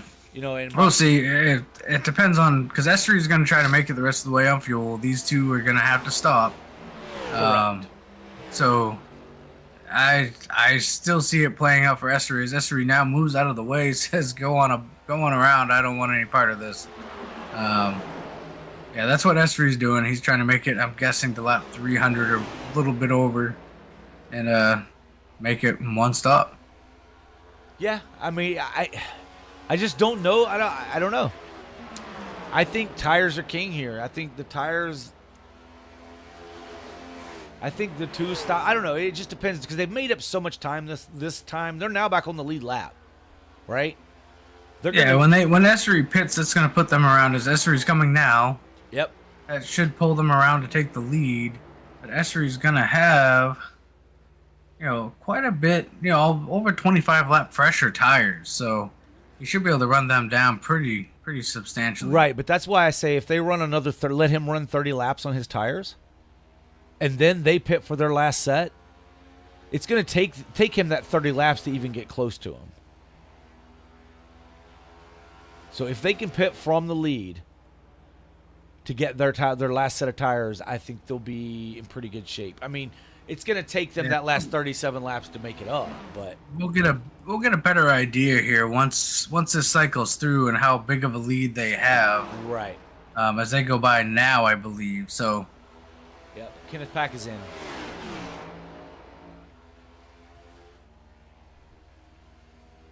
I mean, they are. Well, no. Yeah. So Kenneth is. So right now it's 16 seconds, but growing. Michael Kurgelak is 14 and a half seconds behind the leader, or behind Curtis Sauber. Yeah, so Essery's going to pull out probably almost 20 seconds. But you got Kurgelak now. Kurgelak's 5 seconds ahead of Essery, right? So Essery's going to have to catch Kurgelak and then pass him as well. And the lap times, I mean, lap times are going to definitely be better for these guys. For Kurgelak. Yeah, for a little bit. I think Essery should be able to reel them in here a little bit. It's going to come down to where Essery is when they pit. I think Essery will be fine here. If he can catch them and they pit, that's going to put them a lap down and really have to come through and try to get back to the lead. Yeah, that's true. I mean, as we speak, Essery's already closed almost 2 seconds.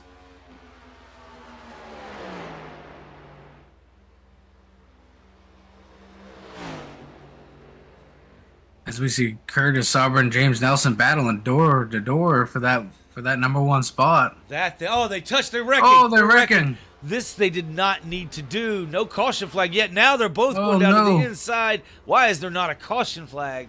No They're caution. Off the racing surface. No caution. Oh, there's no caution. Tyrone Yo's on pit road. Curtis Sauber is Curtis Sauber's the leader. About 4 seconds over James Nelson. Yeah, they lost all of that advantage that they had, though, by battling it out. They should have stayed in line. They would have been better off, but these guys like to pass each other. They love racing together. They race hard against one another. They're competitive, and that's just what you do. But I'm sure they did not want to get together. So Let's go back and see if we can take a look at that. Exactly what happened here. You see James catch the back of the 54. Gets a good run. Now he's going to look to his inside. Down on... Okay, it's the 54 is almost into the wall. They're door to door. Right there, okay. The 54 comes down to kind of side draft to get a run off. Bounces off the wall and into the side of the 75. And then they're all over the place. Oh, 75 caught the inside wall a little bit too. Michael Kerjelak able to get up and around James Nelson and take over that second position.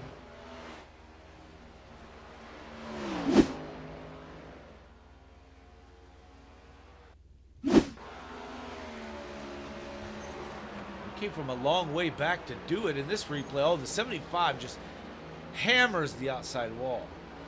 Completely off pace. The 19's able to run him down there. Just blow by. James Nelson on pit road. Sorry, Dave. No, I was just gonna say the same thing. But hey, are you a gambling man there, Billy? No. I'm looking at this. Michael Kerjelak was last on pit road on lap 293. Yeah, he can make it if he can go 72 laps. I think is what I said earlier. It's maybe more than that. Kerjelak, that's a pretty good strategy call. He's looking, Curtis Sobrin looks like he's gonna have to hit pit road again. Kerjelak currently 4 seconds out in front of Chris Essery. Yeah, Kerjelak's gonna pass Sobrin right here. He's just that much quicker on tire. So new leader Michael Kerjelak. Yeah, I don't know. I mean, I don't know exactly how many laps they can run is the problem. No one's ran that many laps all night long. Let's see what was just run.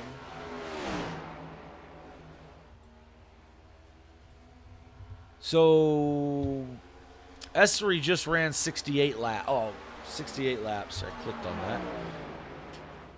Pack ran 69. So we haven't seen anybody hit the 70 mark yet. Been told they could do it. And now that lead for Michael Kerjelak down to 1.7 above Curtis Sobrin, but back only 3 flat to Chris Essery.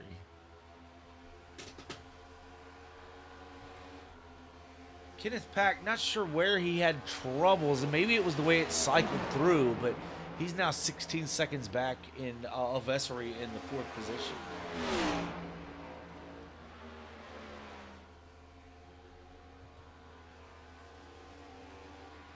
So James Nelson 1 lap down, but he's got his pit stop out of the way. We're going to see, I don't think, with a full lap I don't know.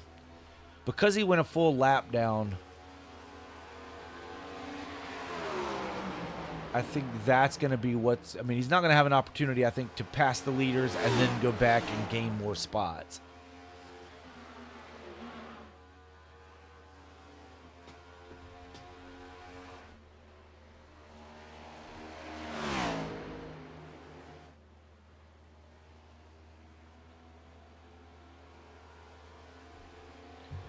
Michael Kerjelak continuing to lead here, 2.2 seconds over Chris Essery, who's moved back into the 2nd position. Curtis Sobrin in 3rd, Kenneth Pack 4th, James Nelson, first car 1 lap down in 5th.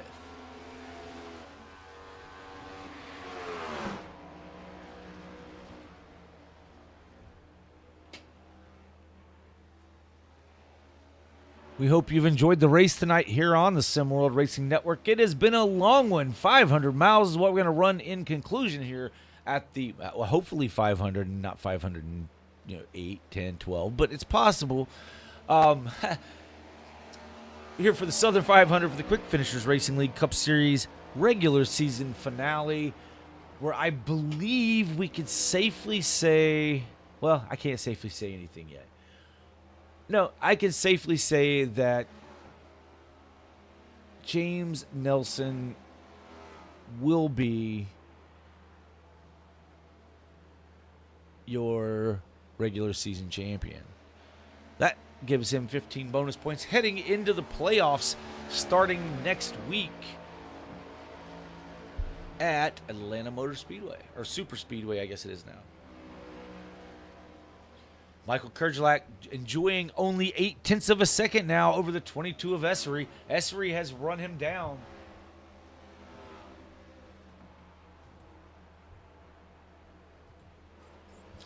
That gap closing, that yellowish looking car getting bigger and bigger in the rearview mirror of Michael Kerjelak.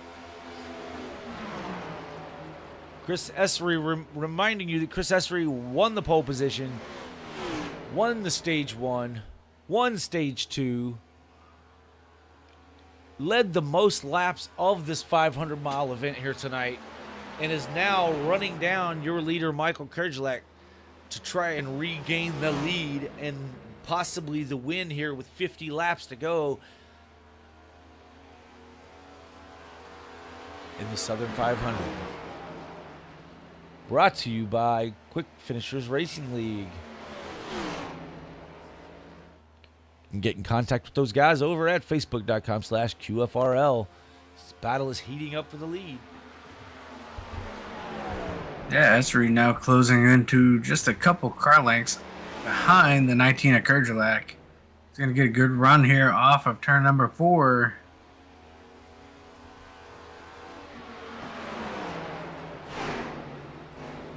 Chris Essery will regain that lead.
So now Curtis Sovereign is bringing it to pit road from that third position.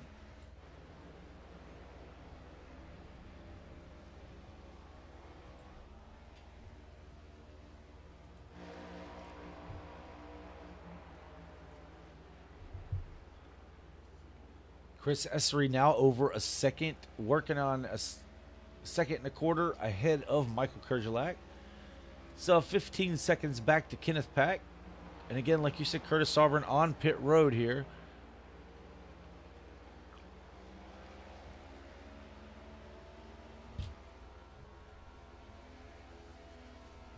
James Nelson able to get by Sovereign.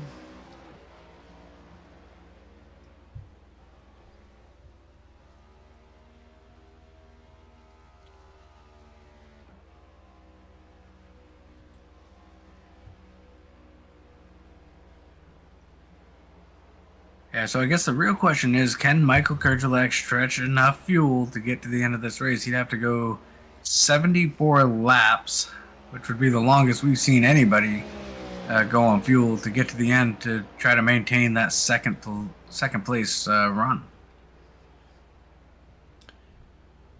Yeah, I mean, that's right. We haven't seen anyone hit 70 laps, let alone, so we have seen 68 laps. So I don't think that Chris Essery is going to have any problem at all. Michael Kerjelak, on the other hand, like you say, that's going to be tough. It's going to be 74 laps to get there.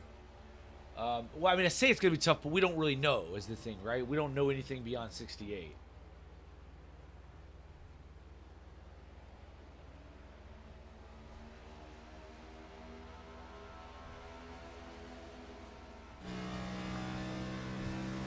We'll ride along with Michael Kerjelak, see if he's doing anything to save fuel. He is keeping it in 5th gear. That's how he's saving fuel, is by running 5th gear. He's not downshifting to 4th.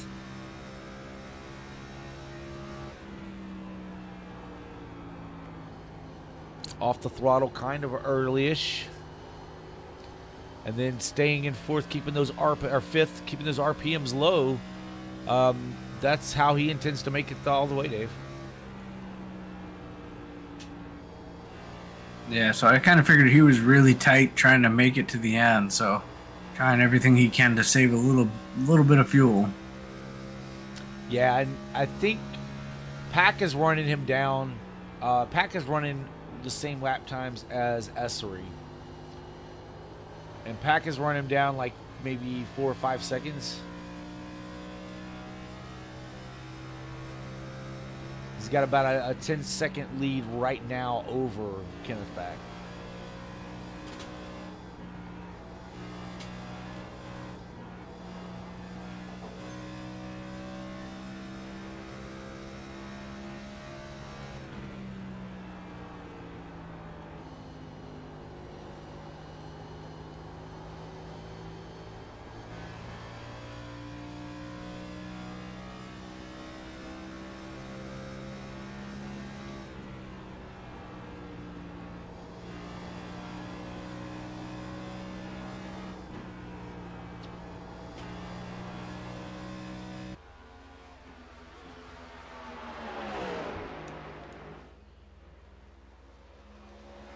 Chris Essery at 3.5 seconds over Michael Kerjelak and Kenneth Pack.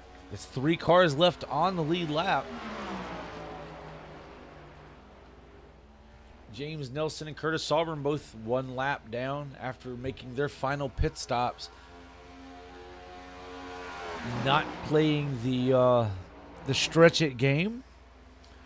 Running to the full length there, just kind of taking tires and trying to work out that part of the strategy.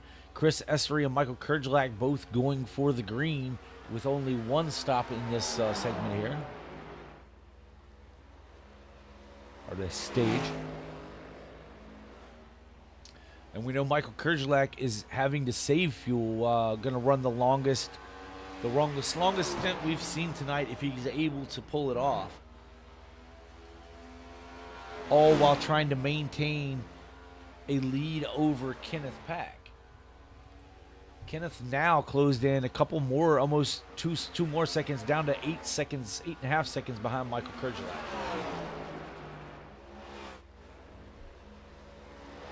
So with Kerjelak having a little bit older tires than Pack, and also having to conserve fuel, Pack is starting to close that gap. If he's got enough time to do it. He has 35 laps to do it, Dave. Yeah. So looking at it, it's, Pack is running quite a bit faster here than Kerjelak. So he should be able to get there. It's just a matter of when. Yeah, and it's if Kerjelak if Kerjelak saves enough and is able to fight him off, he may still have a lot of speed because he's not been pushing his car.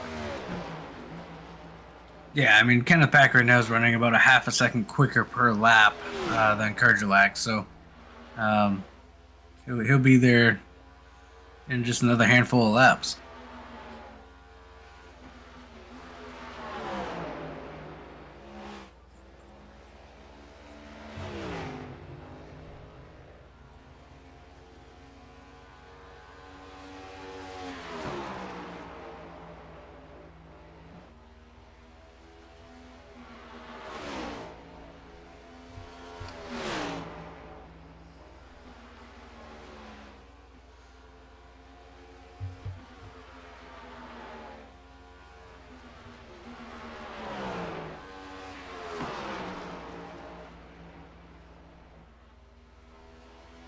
Chris Essery putting on a really good show tonight.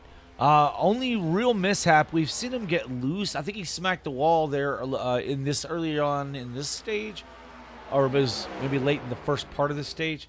But no real missteps. Did have a little bit of tie-up with James Bowden, who was several laps down, where James was trying to get a lap back. It was much fresher tires, and made a little contact with our leader, and then made a little more contact with our leader right at the end of the stage. Cost him some time, but did not cost him the stage win. And that's really all we've seen. It was a little bit of damage to the left rear of that 22 from that contact. But other than that, I really haven't seen a misstep. Yeah, no, Chris has pretty much been lights out all night long ever since the drop of the green flag. So big shout out for Chris for keeping the car really clean for the most part. Yeah, I haven't seen him up in the wall much at all. So can't say the same for many other drivers, as we've seen a lot of drivers try to break through that wall many times. So Chris, clean, smooth race all night long. Yeah, and and we mentioned earlier, kudos to Chris on he has a pretty stellar I rating.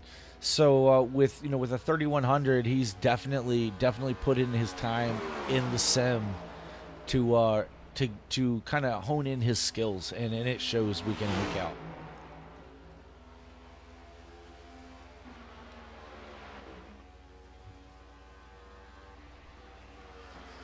As do each of these drivers. They do a lot of these guys do racing. Not many do official racing. It's league racing, which actually scores what your numbers are there with the I ratings and such. But league racing does not. So a lot of these guys out here don't run. I mean, I know myself, I don't run, but maybe a handful of official races a year. Where some guys race officials, they'll spend 3 or 4 hours a day for 3 or 4 days a week doing it, And I just, myself, I don't do that. I know many of the drivers in the league don't. So I-ratings can jump around. But if you have a 3100, that means you've been out there doing officials and you're doing pretty darn good. Yeah, that just to reach 3,000 is quite a challenge and a feat in itself nowadays in the sim. So yeah, that's a pretty good I rating there for Chris.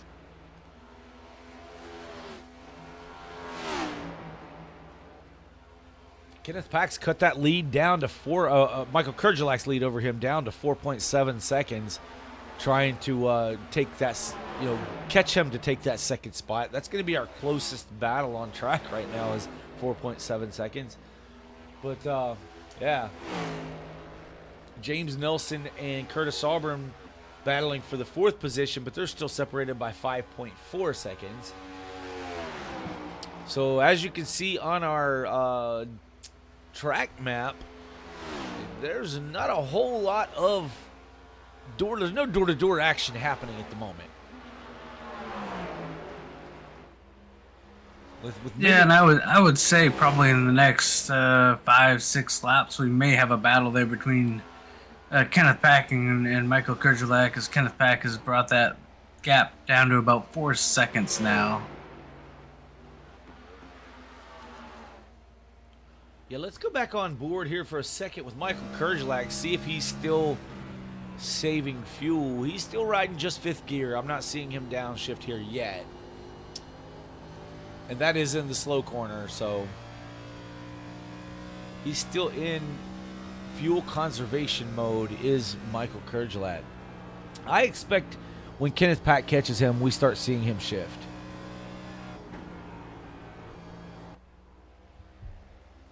I think he's going to save as long as he can.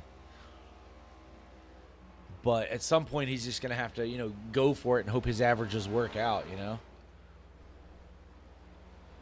The furthest he can drop right now is to the 3rd position. But, I mean, you don't want to lose 3rd position if you can keep, or 2nd position if you can keep from it. Yeah, as we only have 3 cars on the lead lap. James Nelson sitting there in 4th, 1 lap down, along with Curtis Auburn, also 1 lap down.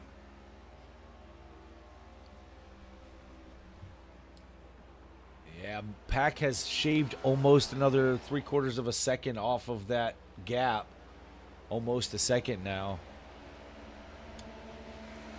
Noah knocks it down to a 3-second advantage. Kerjlak over Pack.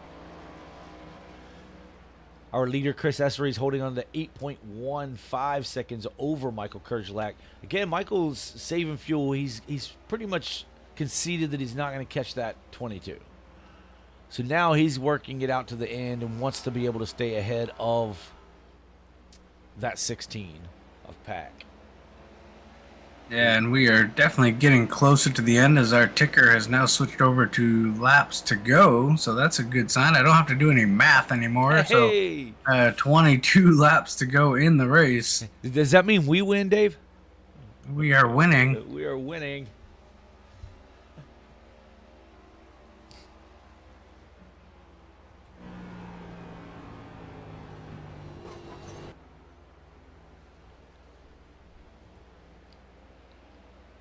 The 54, Curtis Sauber, has caught the 16 of Pack. Pack's going to pull over to the left and let him on by, knowing that the 54 is on much fresher tires here.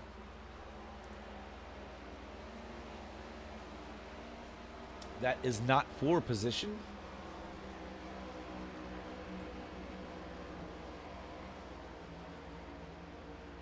James Nelson is starting to catch the 19 of Michael Kerjlak.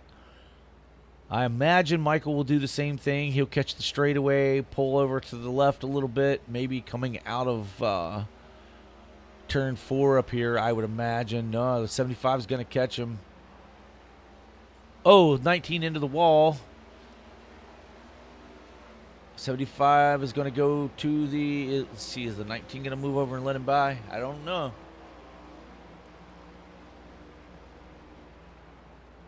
Yeah, so the 75 trying to get around the 19. The 54 is coming.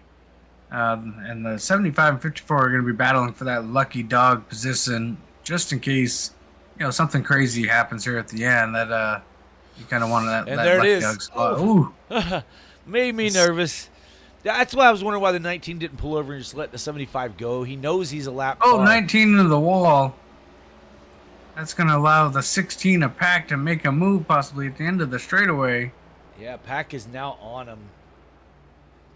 Pack into the wall. Okay, let's go on board with Kerjlak now and see if he's shifting. Kenneth Pack, maybe he's going to take a look down into 1.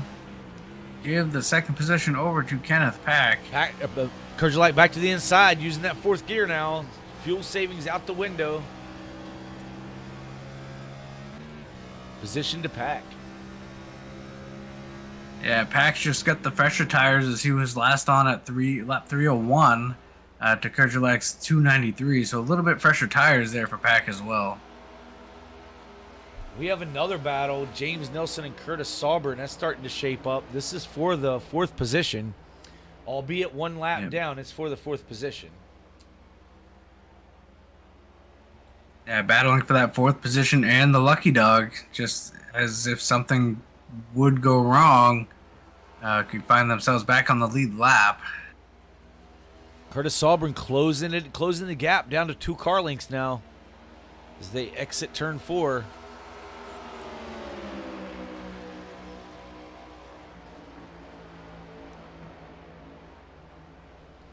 Now, we saw these two tangle earlier on in the race, which probably should have been a yellow, but it stayed green. We'll see how they work it out this time. Bad blood? We're about to see as the 54 gets right to the back of the 75. Almost make contact. 54 is going to be wheel-to-wheel, door-to-door now with the 75 as they head off into turn number 1. Wash up, they almost make contact. 54 has to check up. 75 is hammered down. Oh, 54 hits the wall. We know we're following the race 1 lap down, folks, but it is our closest battle for position. It is for a top 5 spot here. Check that 4th spot. Yeah, the 54 Sovereign has the fresher tires. And he is not trying to pass. He is pushing this 75. I think you got to kind of set that pass up so you can clear 75's them in the before wall. getting down. Oh boy. And I wonder if that's not the intention, Dave. You push him hard into the corner, he's got to figure out how to deal with getting through it. These guys are good friends. I believe they both kind of run this league, the Quick Finishers Racing League. So they race together, they work together, and they race hard against one another. So.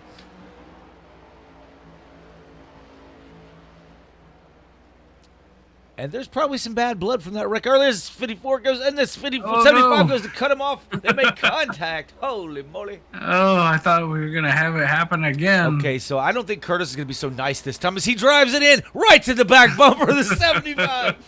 This is what we come here to see. He's going to push the 75 down the straightaway. Now looking to his inside. So they head off into one. Oh, 75 kind of cuts the nose.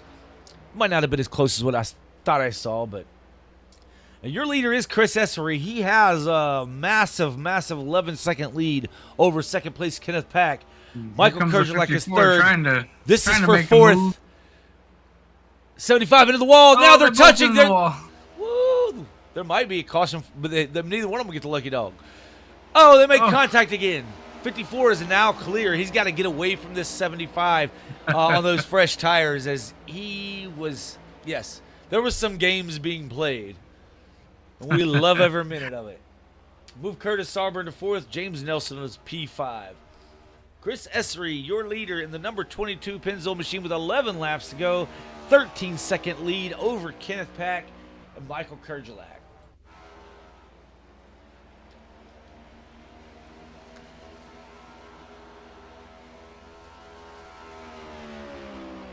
Only 6 cars left on track, folks. Tyrone Yo 8 laps down in 6th.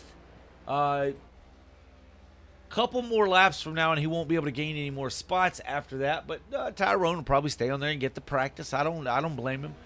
But he won't be able to lose or gain anything after a few more laps go by. However, Chris Essery, Kenneth Pack, and Michael Kerjelak are the only 3 cars left on the lead lap. Curtis Sarburn and James Nelson both 1 lap down.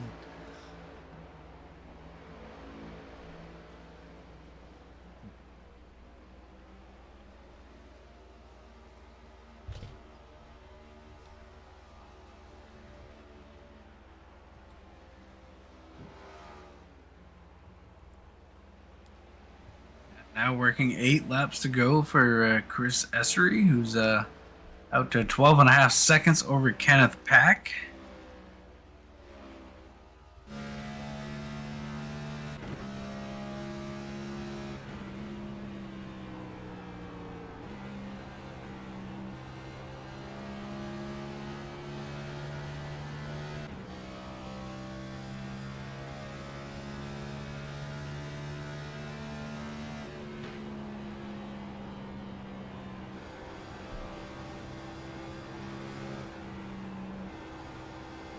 And thanks to everybody that tuned in here this evening. I know it's been a long race. Took us a while, but we finally found some action between the 75 and 54. It took us, 350 laps or so to get there. But, for the most part, it's been Chris Essery just kind of putting it to him here tonight. Yeah, without a doubt. I mean, he's been lights out quick. He's been the fastest car all night. He's running in the first position, and he deserves to be there because he's really got a handle on Darlington for sure.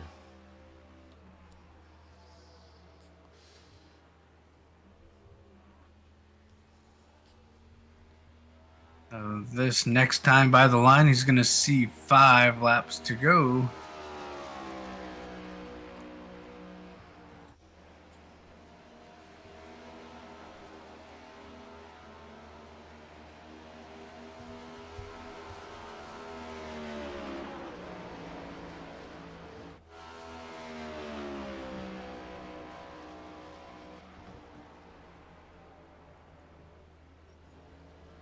Little wall contact by the 19. Again, he's been well acquainted with her tonight. Hasn't hurt his speed all night, but he's been using it effectively.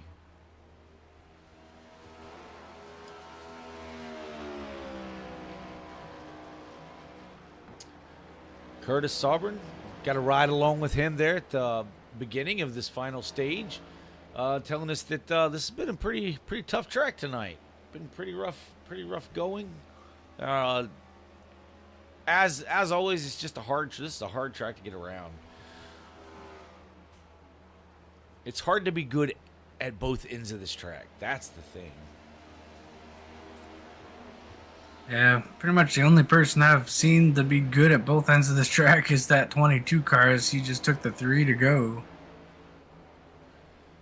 Tyrone Yo not having the race he wanted to have tonight, but hey, he's kept his nose clean, staying out of trouble, getting in a lot of laps here, and continuing to be very, very courteous on track. But running his race, and he's going to come out of here with a 6th place finish tonight.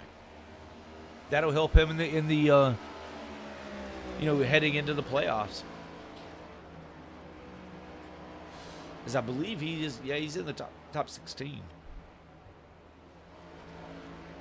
As Chris Essery works his way through turns 3 and 4, he's going to see the white flag this time off of turn number 4. There is the white flag in the air one more time around for Essery. Essery heads down through 1 and 2 for the final time. Gets it up nice and close to the wall. He's holding on to a nice third. He could coast it home from here today as he comes down the backstretch. He could kill the switch and let her roll as long as he makes it through 3 and 4 one more time. Your winner of the Southern 500 for the Quick Finishers Racing League, Chris Essery. Yeah. Kenneth Pack going to bring that machine home in the 2nd place here. As he comes off for the final time, crosses the start-finish line, P2. Michael Kurgelak will finish in P3 tonight, with Curtis Sovereign finishing 4th. 5th will be James Nelson. 6th will be Tyrone Yo.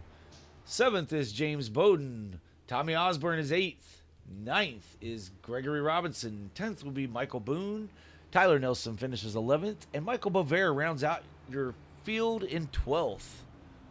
That is your final rundown, folks. We're going to get a word with our top 3 drivers, starting with Michael Kurgelak. Dave, can we get Michael in the booth here, please? Yeah. I'll go grab Courage right now. Hey, Courage, Dave and Dave in the booth. You got a copy, bud? Yes, sir, I do. Hey, long race tonight, especially Darlington, one of the toughest tracks we go to. I'm sure you're worn out. I know I'm worn out.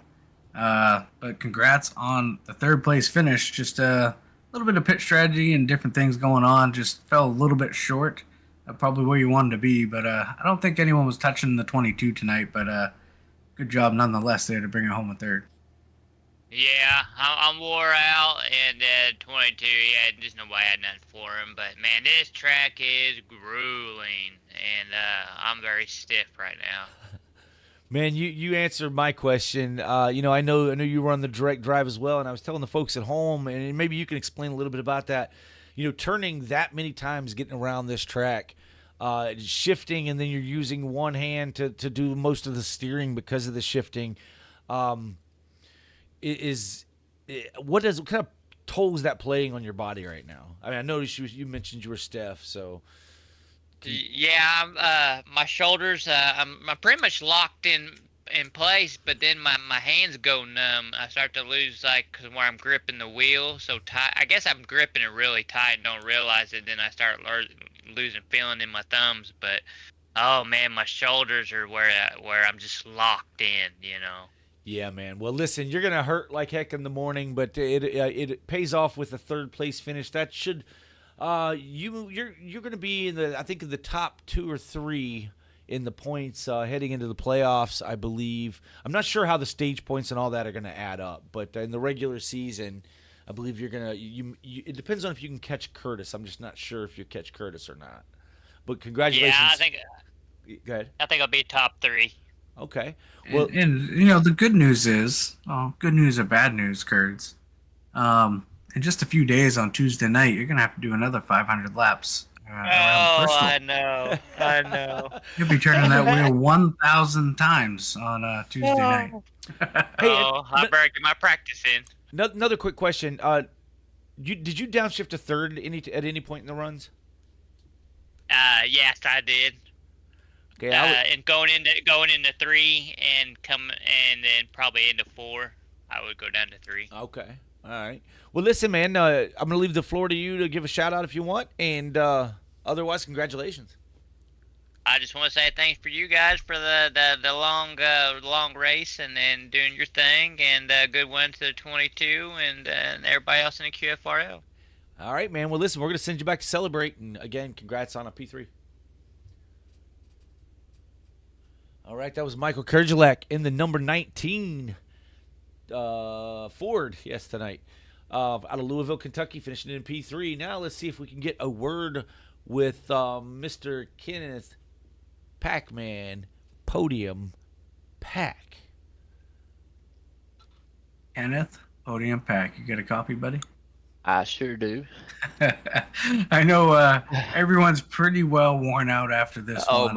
I'm going to have to ice down one of my legs. But yeah, heck of a job there coming home in second position. And like I was telling Kurds there, nobody really had much for Essery all night long. So to finish second probably feels like a win here tonight. It feels like a win, but if he hadn't showed up, I knew when I saw him in there we were probably in trouble.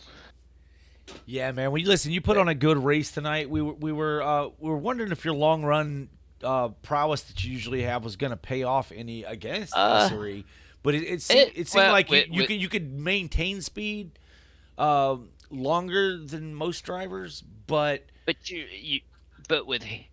the 22, you never knew whether he was backing off, which I knew he was, you know. I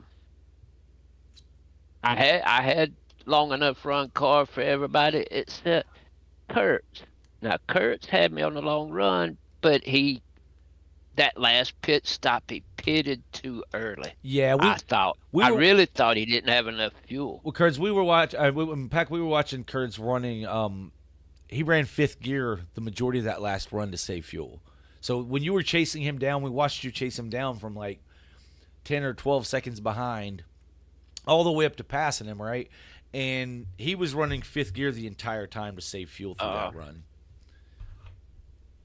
I run fourth. I shift back down to fourth into both corners and then go back to fifth. I never did change that. I mean, my strategy was one pit stop each stage, and I wasn't going to change it. Yep, sometimes that's best just to stick with it. But listen, man, congratulations on a P2. Floor is yours. Anybody you want to shout out? You can go ahead and do so, but congrats again. Just want to thank my sponsors, the American Heart Association and Prisma Health, AutoServe for sponsoring the league and helping with some of the broadcasts.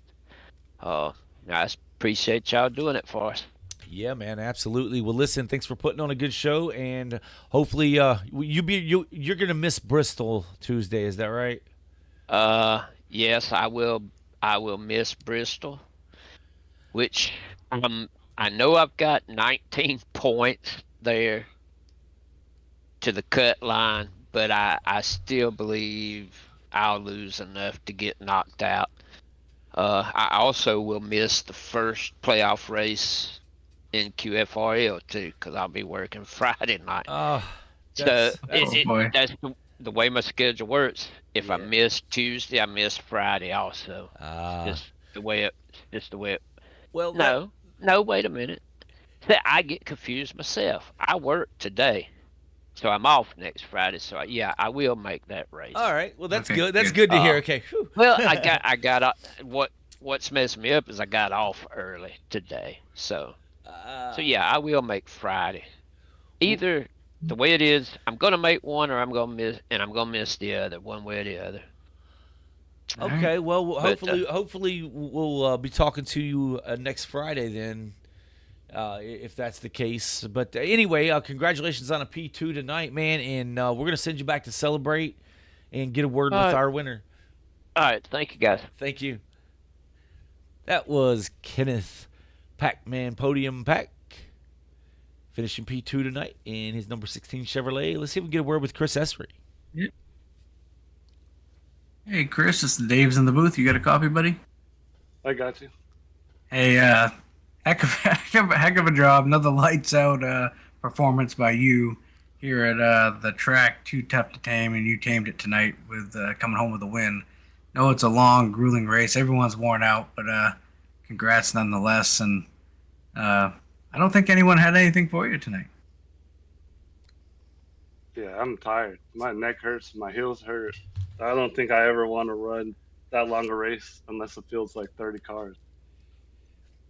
Yeah, that's grueling, man. This track's tough enough just, running at 60%, let alone running the full thing. We noticed that, something we were catching on to is that, like, you were one of the first drivers we noticed that was downshifting to third on the long runs. Was that helping you get just a really good drive off, or was it difficult at all, or were the tires hot enough that they would stick when you accelerate up off? Oh, yeah. I noticed when I downshifted in the third, I think I started like halfway through the first stage. And before I was slowly losing speed, like my time was slower, and I did it and it would stay the same. And then I had Kurgilak on me to start the second stage, and he was running a different line. I said, okay, I got to switch up my line because he's staying with me. And downshifting in the third, running the line where you enter mid and then diamond out. Oh man, I would pick up speed with like 30 laps on my tires. Yeah, it was pretty impressive watching that happen. And, unfortunately, when we mention stuff like that, some of these guys are driving and watching. And we started noticing other drivers start going to third, so we apologize for that. But nonetheless, you got the victory, man. You put on a hell of a show from the pole position to winning both stages and the race. This was race win number 6 in 9 starts. Is that right, Dave? Is that what we looked up? I think that's what we determined. Yeah, so 6 in 9 starts, man. That's awesome. Congratulations on the victory tonight here in the Southern 500. Try to get iced down, man. It's a tough one. He's running that many laps, but the floor is yours, man. Anybody you want to shout out? Yeah, thank you. Yeah, shout out to you guys for a great broadcast. Shout out to my brother for spotting me, and shout out to Kurgilak for pushing me and helping me improve my racing right there. I didn't think about running the middle line. Yeah, man. Well, that's awesome. Well, listen, congrats to you on the victory, and hopefully we'll be talking to you there on Friday night. Yes, sir. Thank you, guys. All right, bud. See ya. That was Chris Essery in the number 22 Ford, getting it done again, man. An impressive record, 6 of 9 starts. That's pretty wild. That's really, really good. But nonetheless, all these drivers put on a fun race tonight with only a 12-car field. We kind of got what we expected. It spread out, Dave. It got a little, little distance in between these drivers. Many drivers went laps down. I didn't expect to have that many actually fall out of the race, but we did have nearly half the field. 5 of 12 ended up out of the race, with 6 cars finishing tonight. Yeah, like I said, long race for these drivers. I know they're all beat, worn out, ready to go to bed. But yeah, once it got strung out, I kind of expected it to go caution free. I think we had the one yellow on lap 1 for incident. Otherwise, it was fun to see the different pit strategies and how it all worked out. But at the end of the night, I think Chris, with the speed and the strategy, just had him covered tonight. Yeah, without a doubt. And my mathing said 5 and 6. So 5 and 6 is not 12, folks, just so you know. That was 6 cars out of the race, 6 cars finishing, with Tyrone finishing several laps down, but still getting to the green flag there, or the checkered flag. But anyway, this is another race in the books here, folks. Again, there will not be a truck race on Sunday. Enjoy your holiday weekend here. Remember what it's about. And We'll catch you on Tuesday right here on SimWorld Racing Network for the All-American Racing League's 500 laps at Bristol Motor Speedway. You're not going to want to miss that. There's likely going to be a pretty large field there on Tuesday night. So be sure to stop on over and check that out. The racing starts at about 8:20. He goes live. And then the green flag will be at like 8:35. So be sure to tune in for that one. You'll enjoy it. And then next Friday night, we will kick the playoffs off. Oh, wait a minute. Shoot. Nope, he's already left. We can't get a word with our regular series points leader or points champion as he has already left. But congratulations to James Nelson on winning the regular season championship for the Quick Finishers Racing League. That will come with some bonus points heading off into the playoffs, so congrats on that. And Dave, you got any final thoughts, final words? No, it's a good race overall. 500 laps. Chris. 500 miles. Like Chris said, he would have liked to see a few extra drivers. I think we would have as well. But nonetheless, there's some good battles around the track at times, and yeah, just congrats again to Chris Essery on dominating here tonight. Absolutely. From Dave and Dave here at the SimWorld Racing Network headquarters in America. We'll see you next time.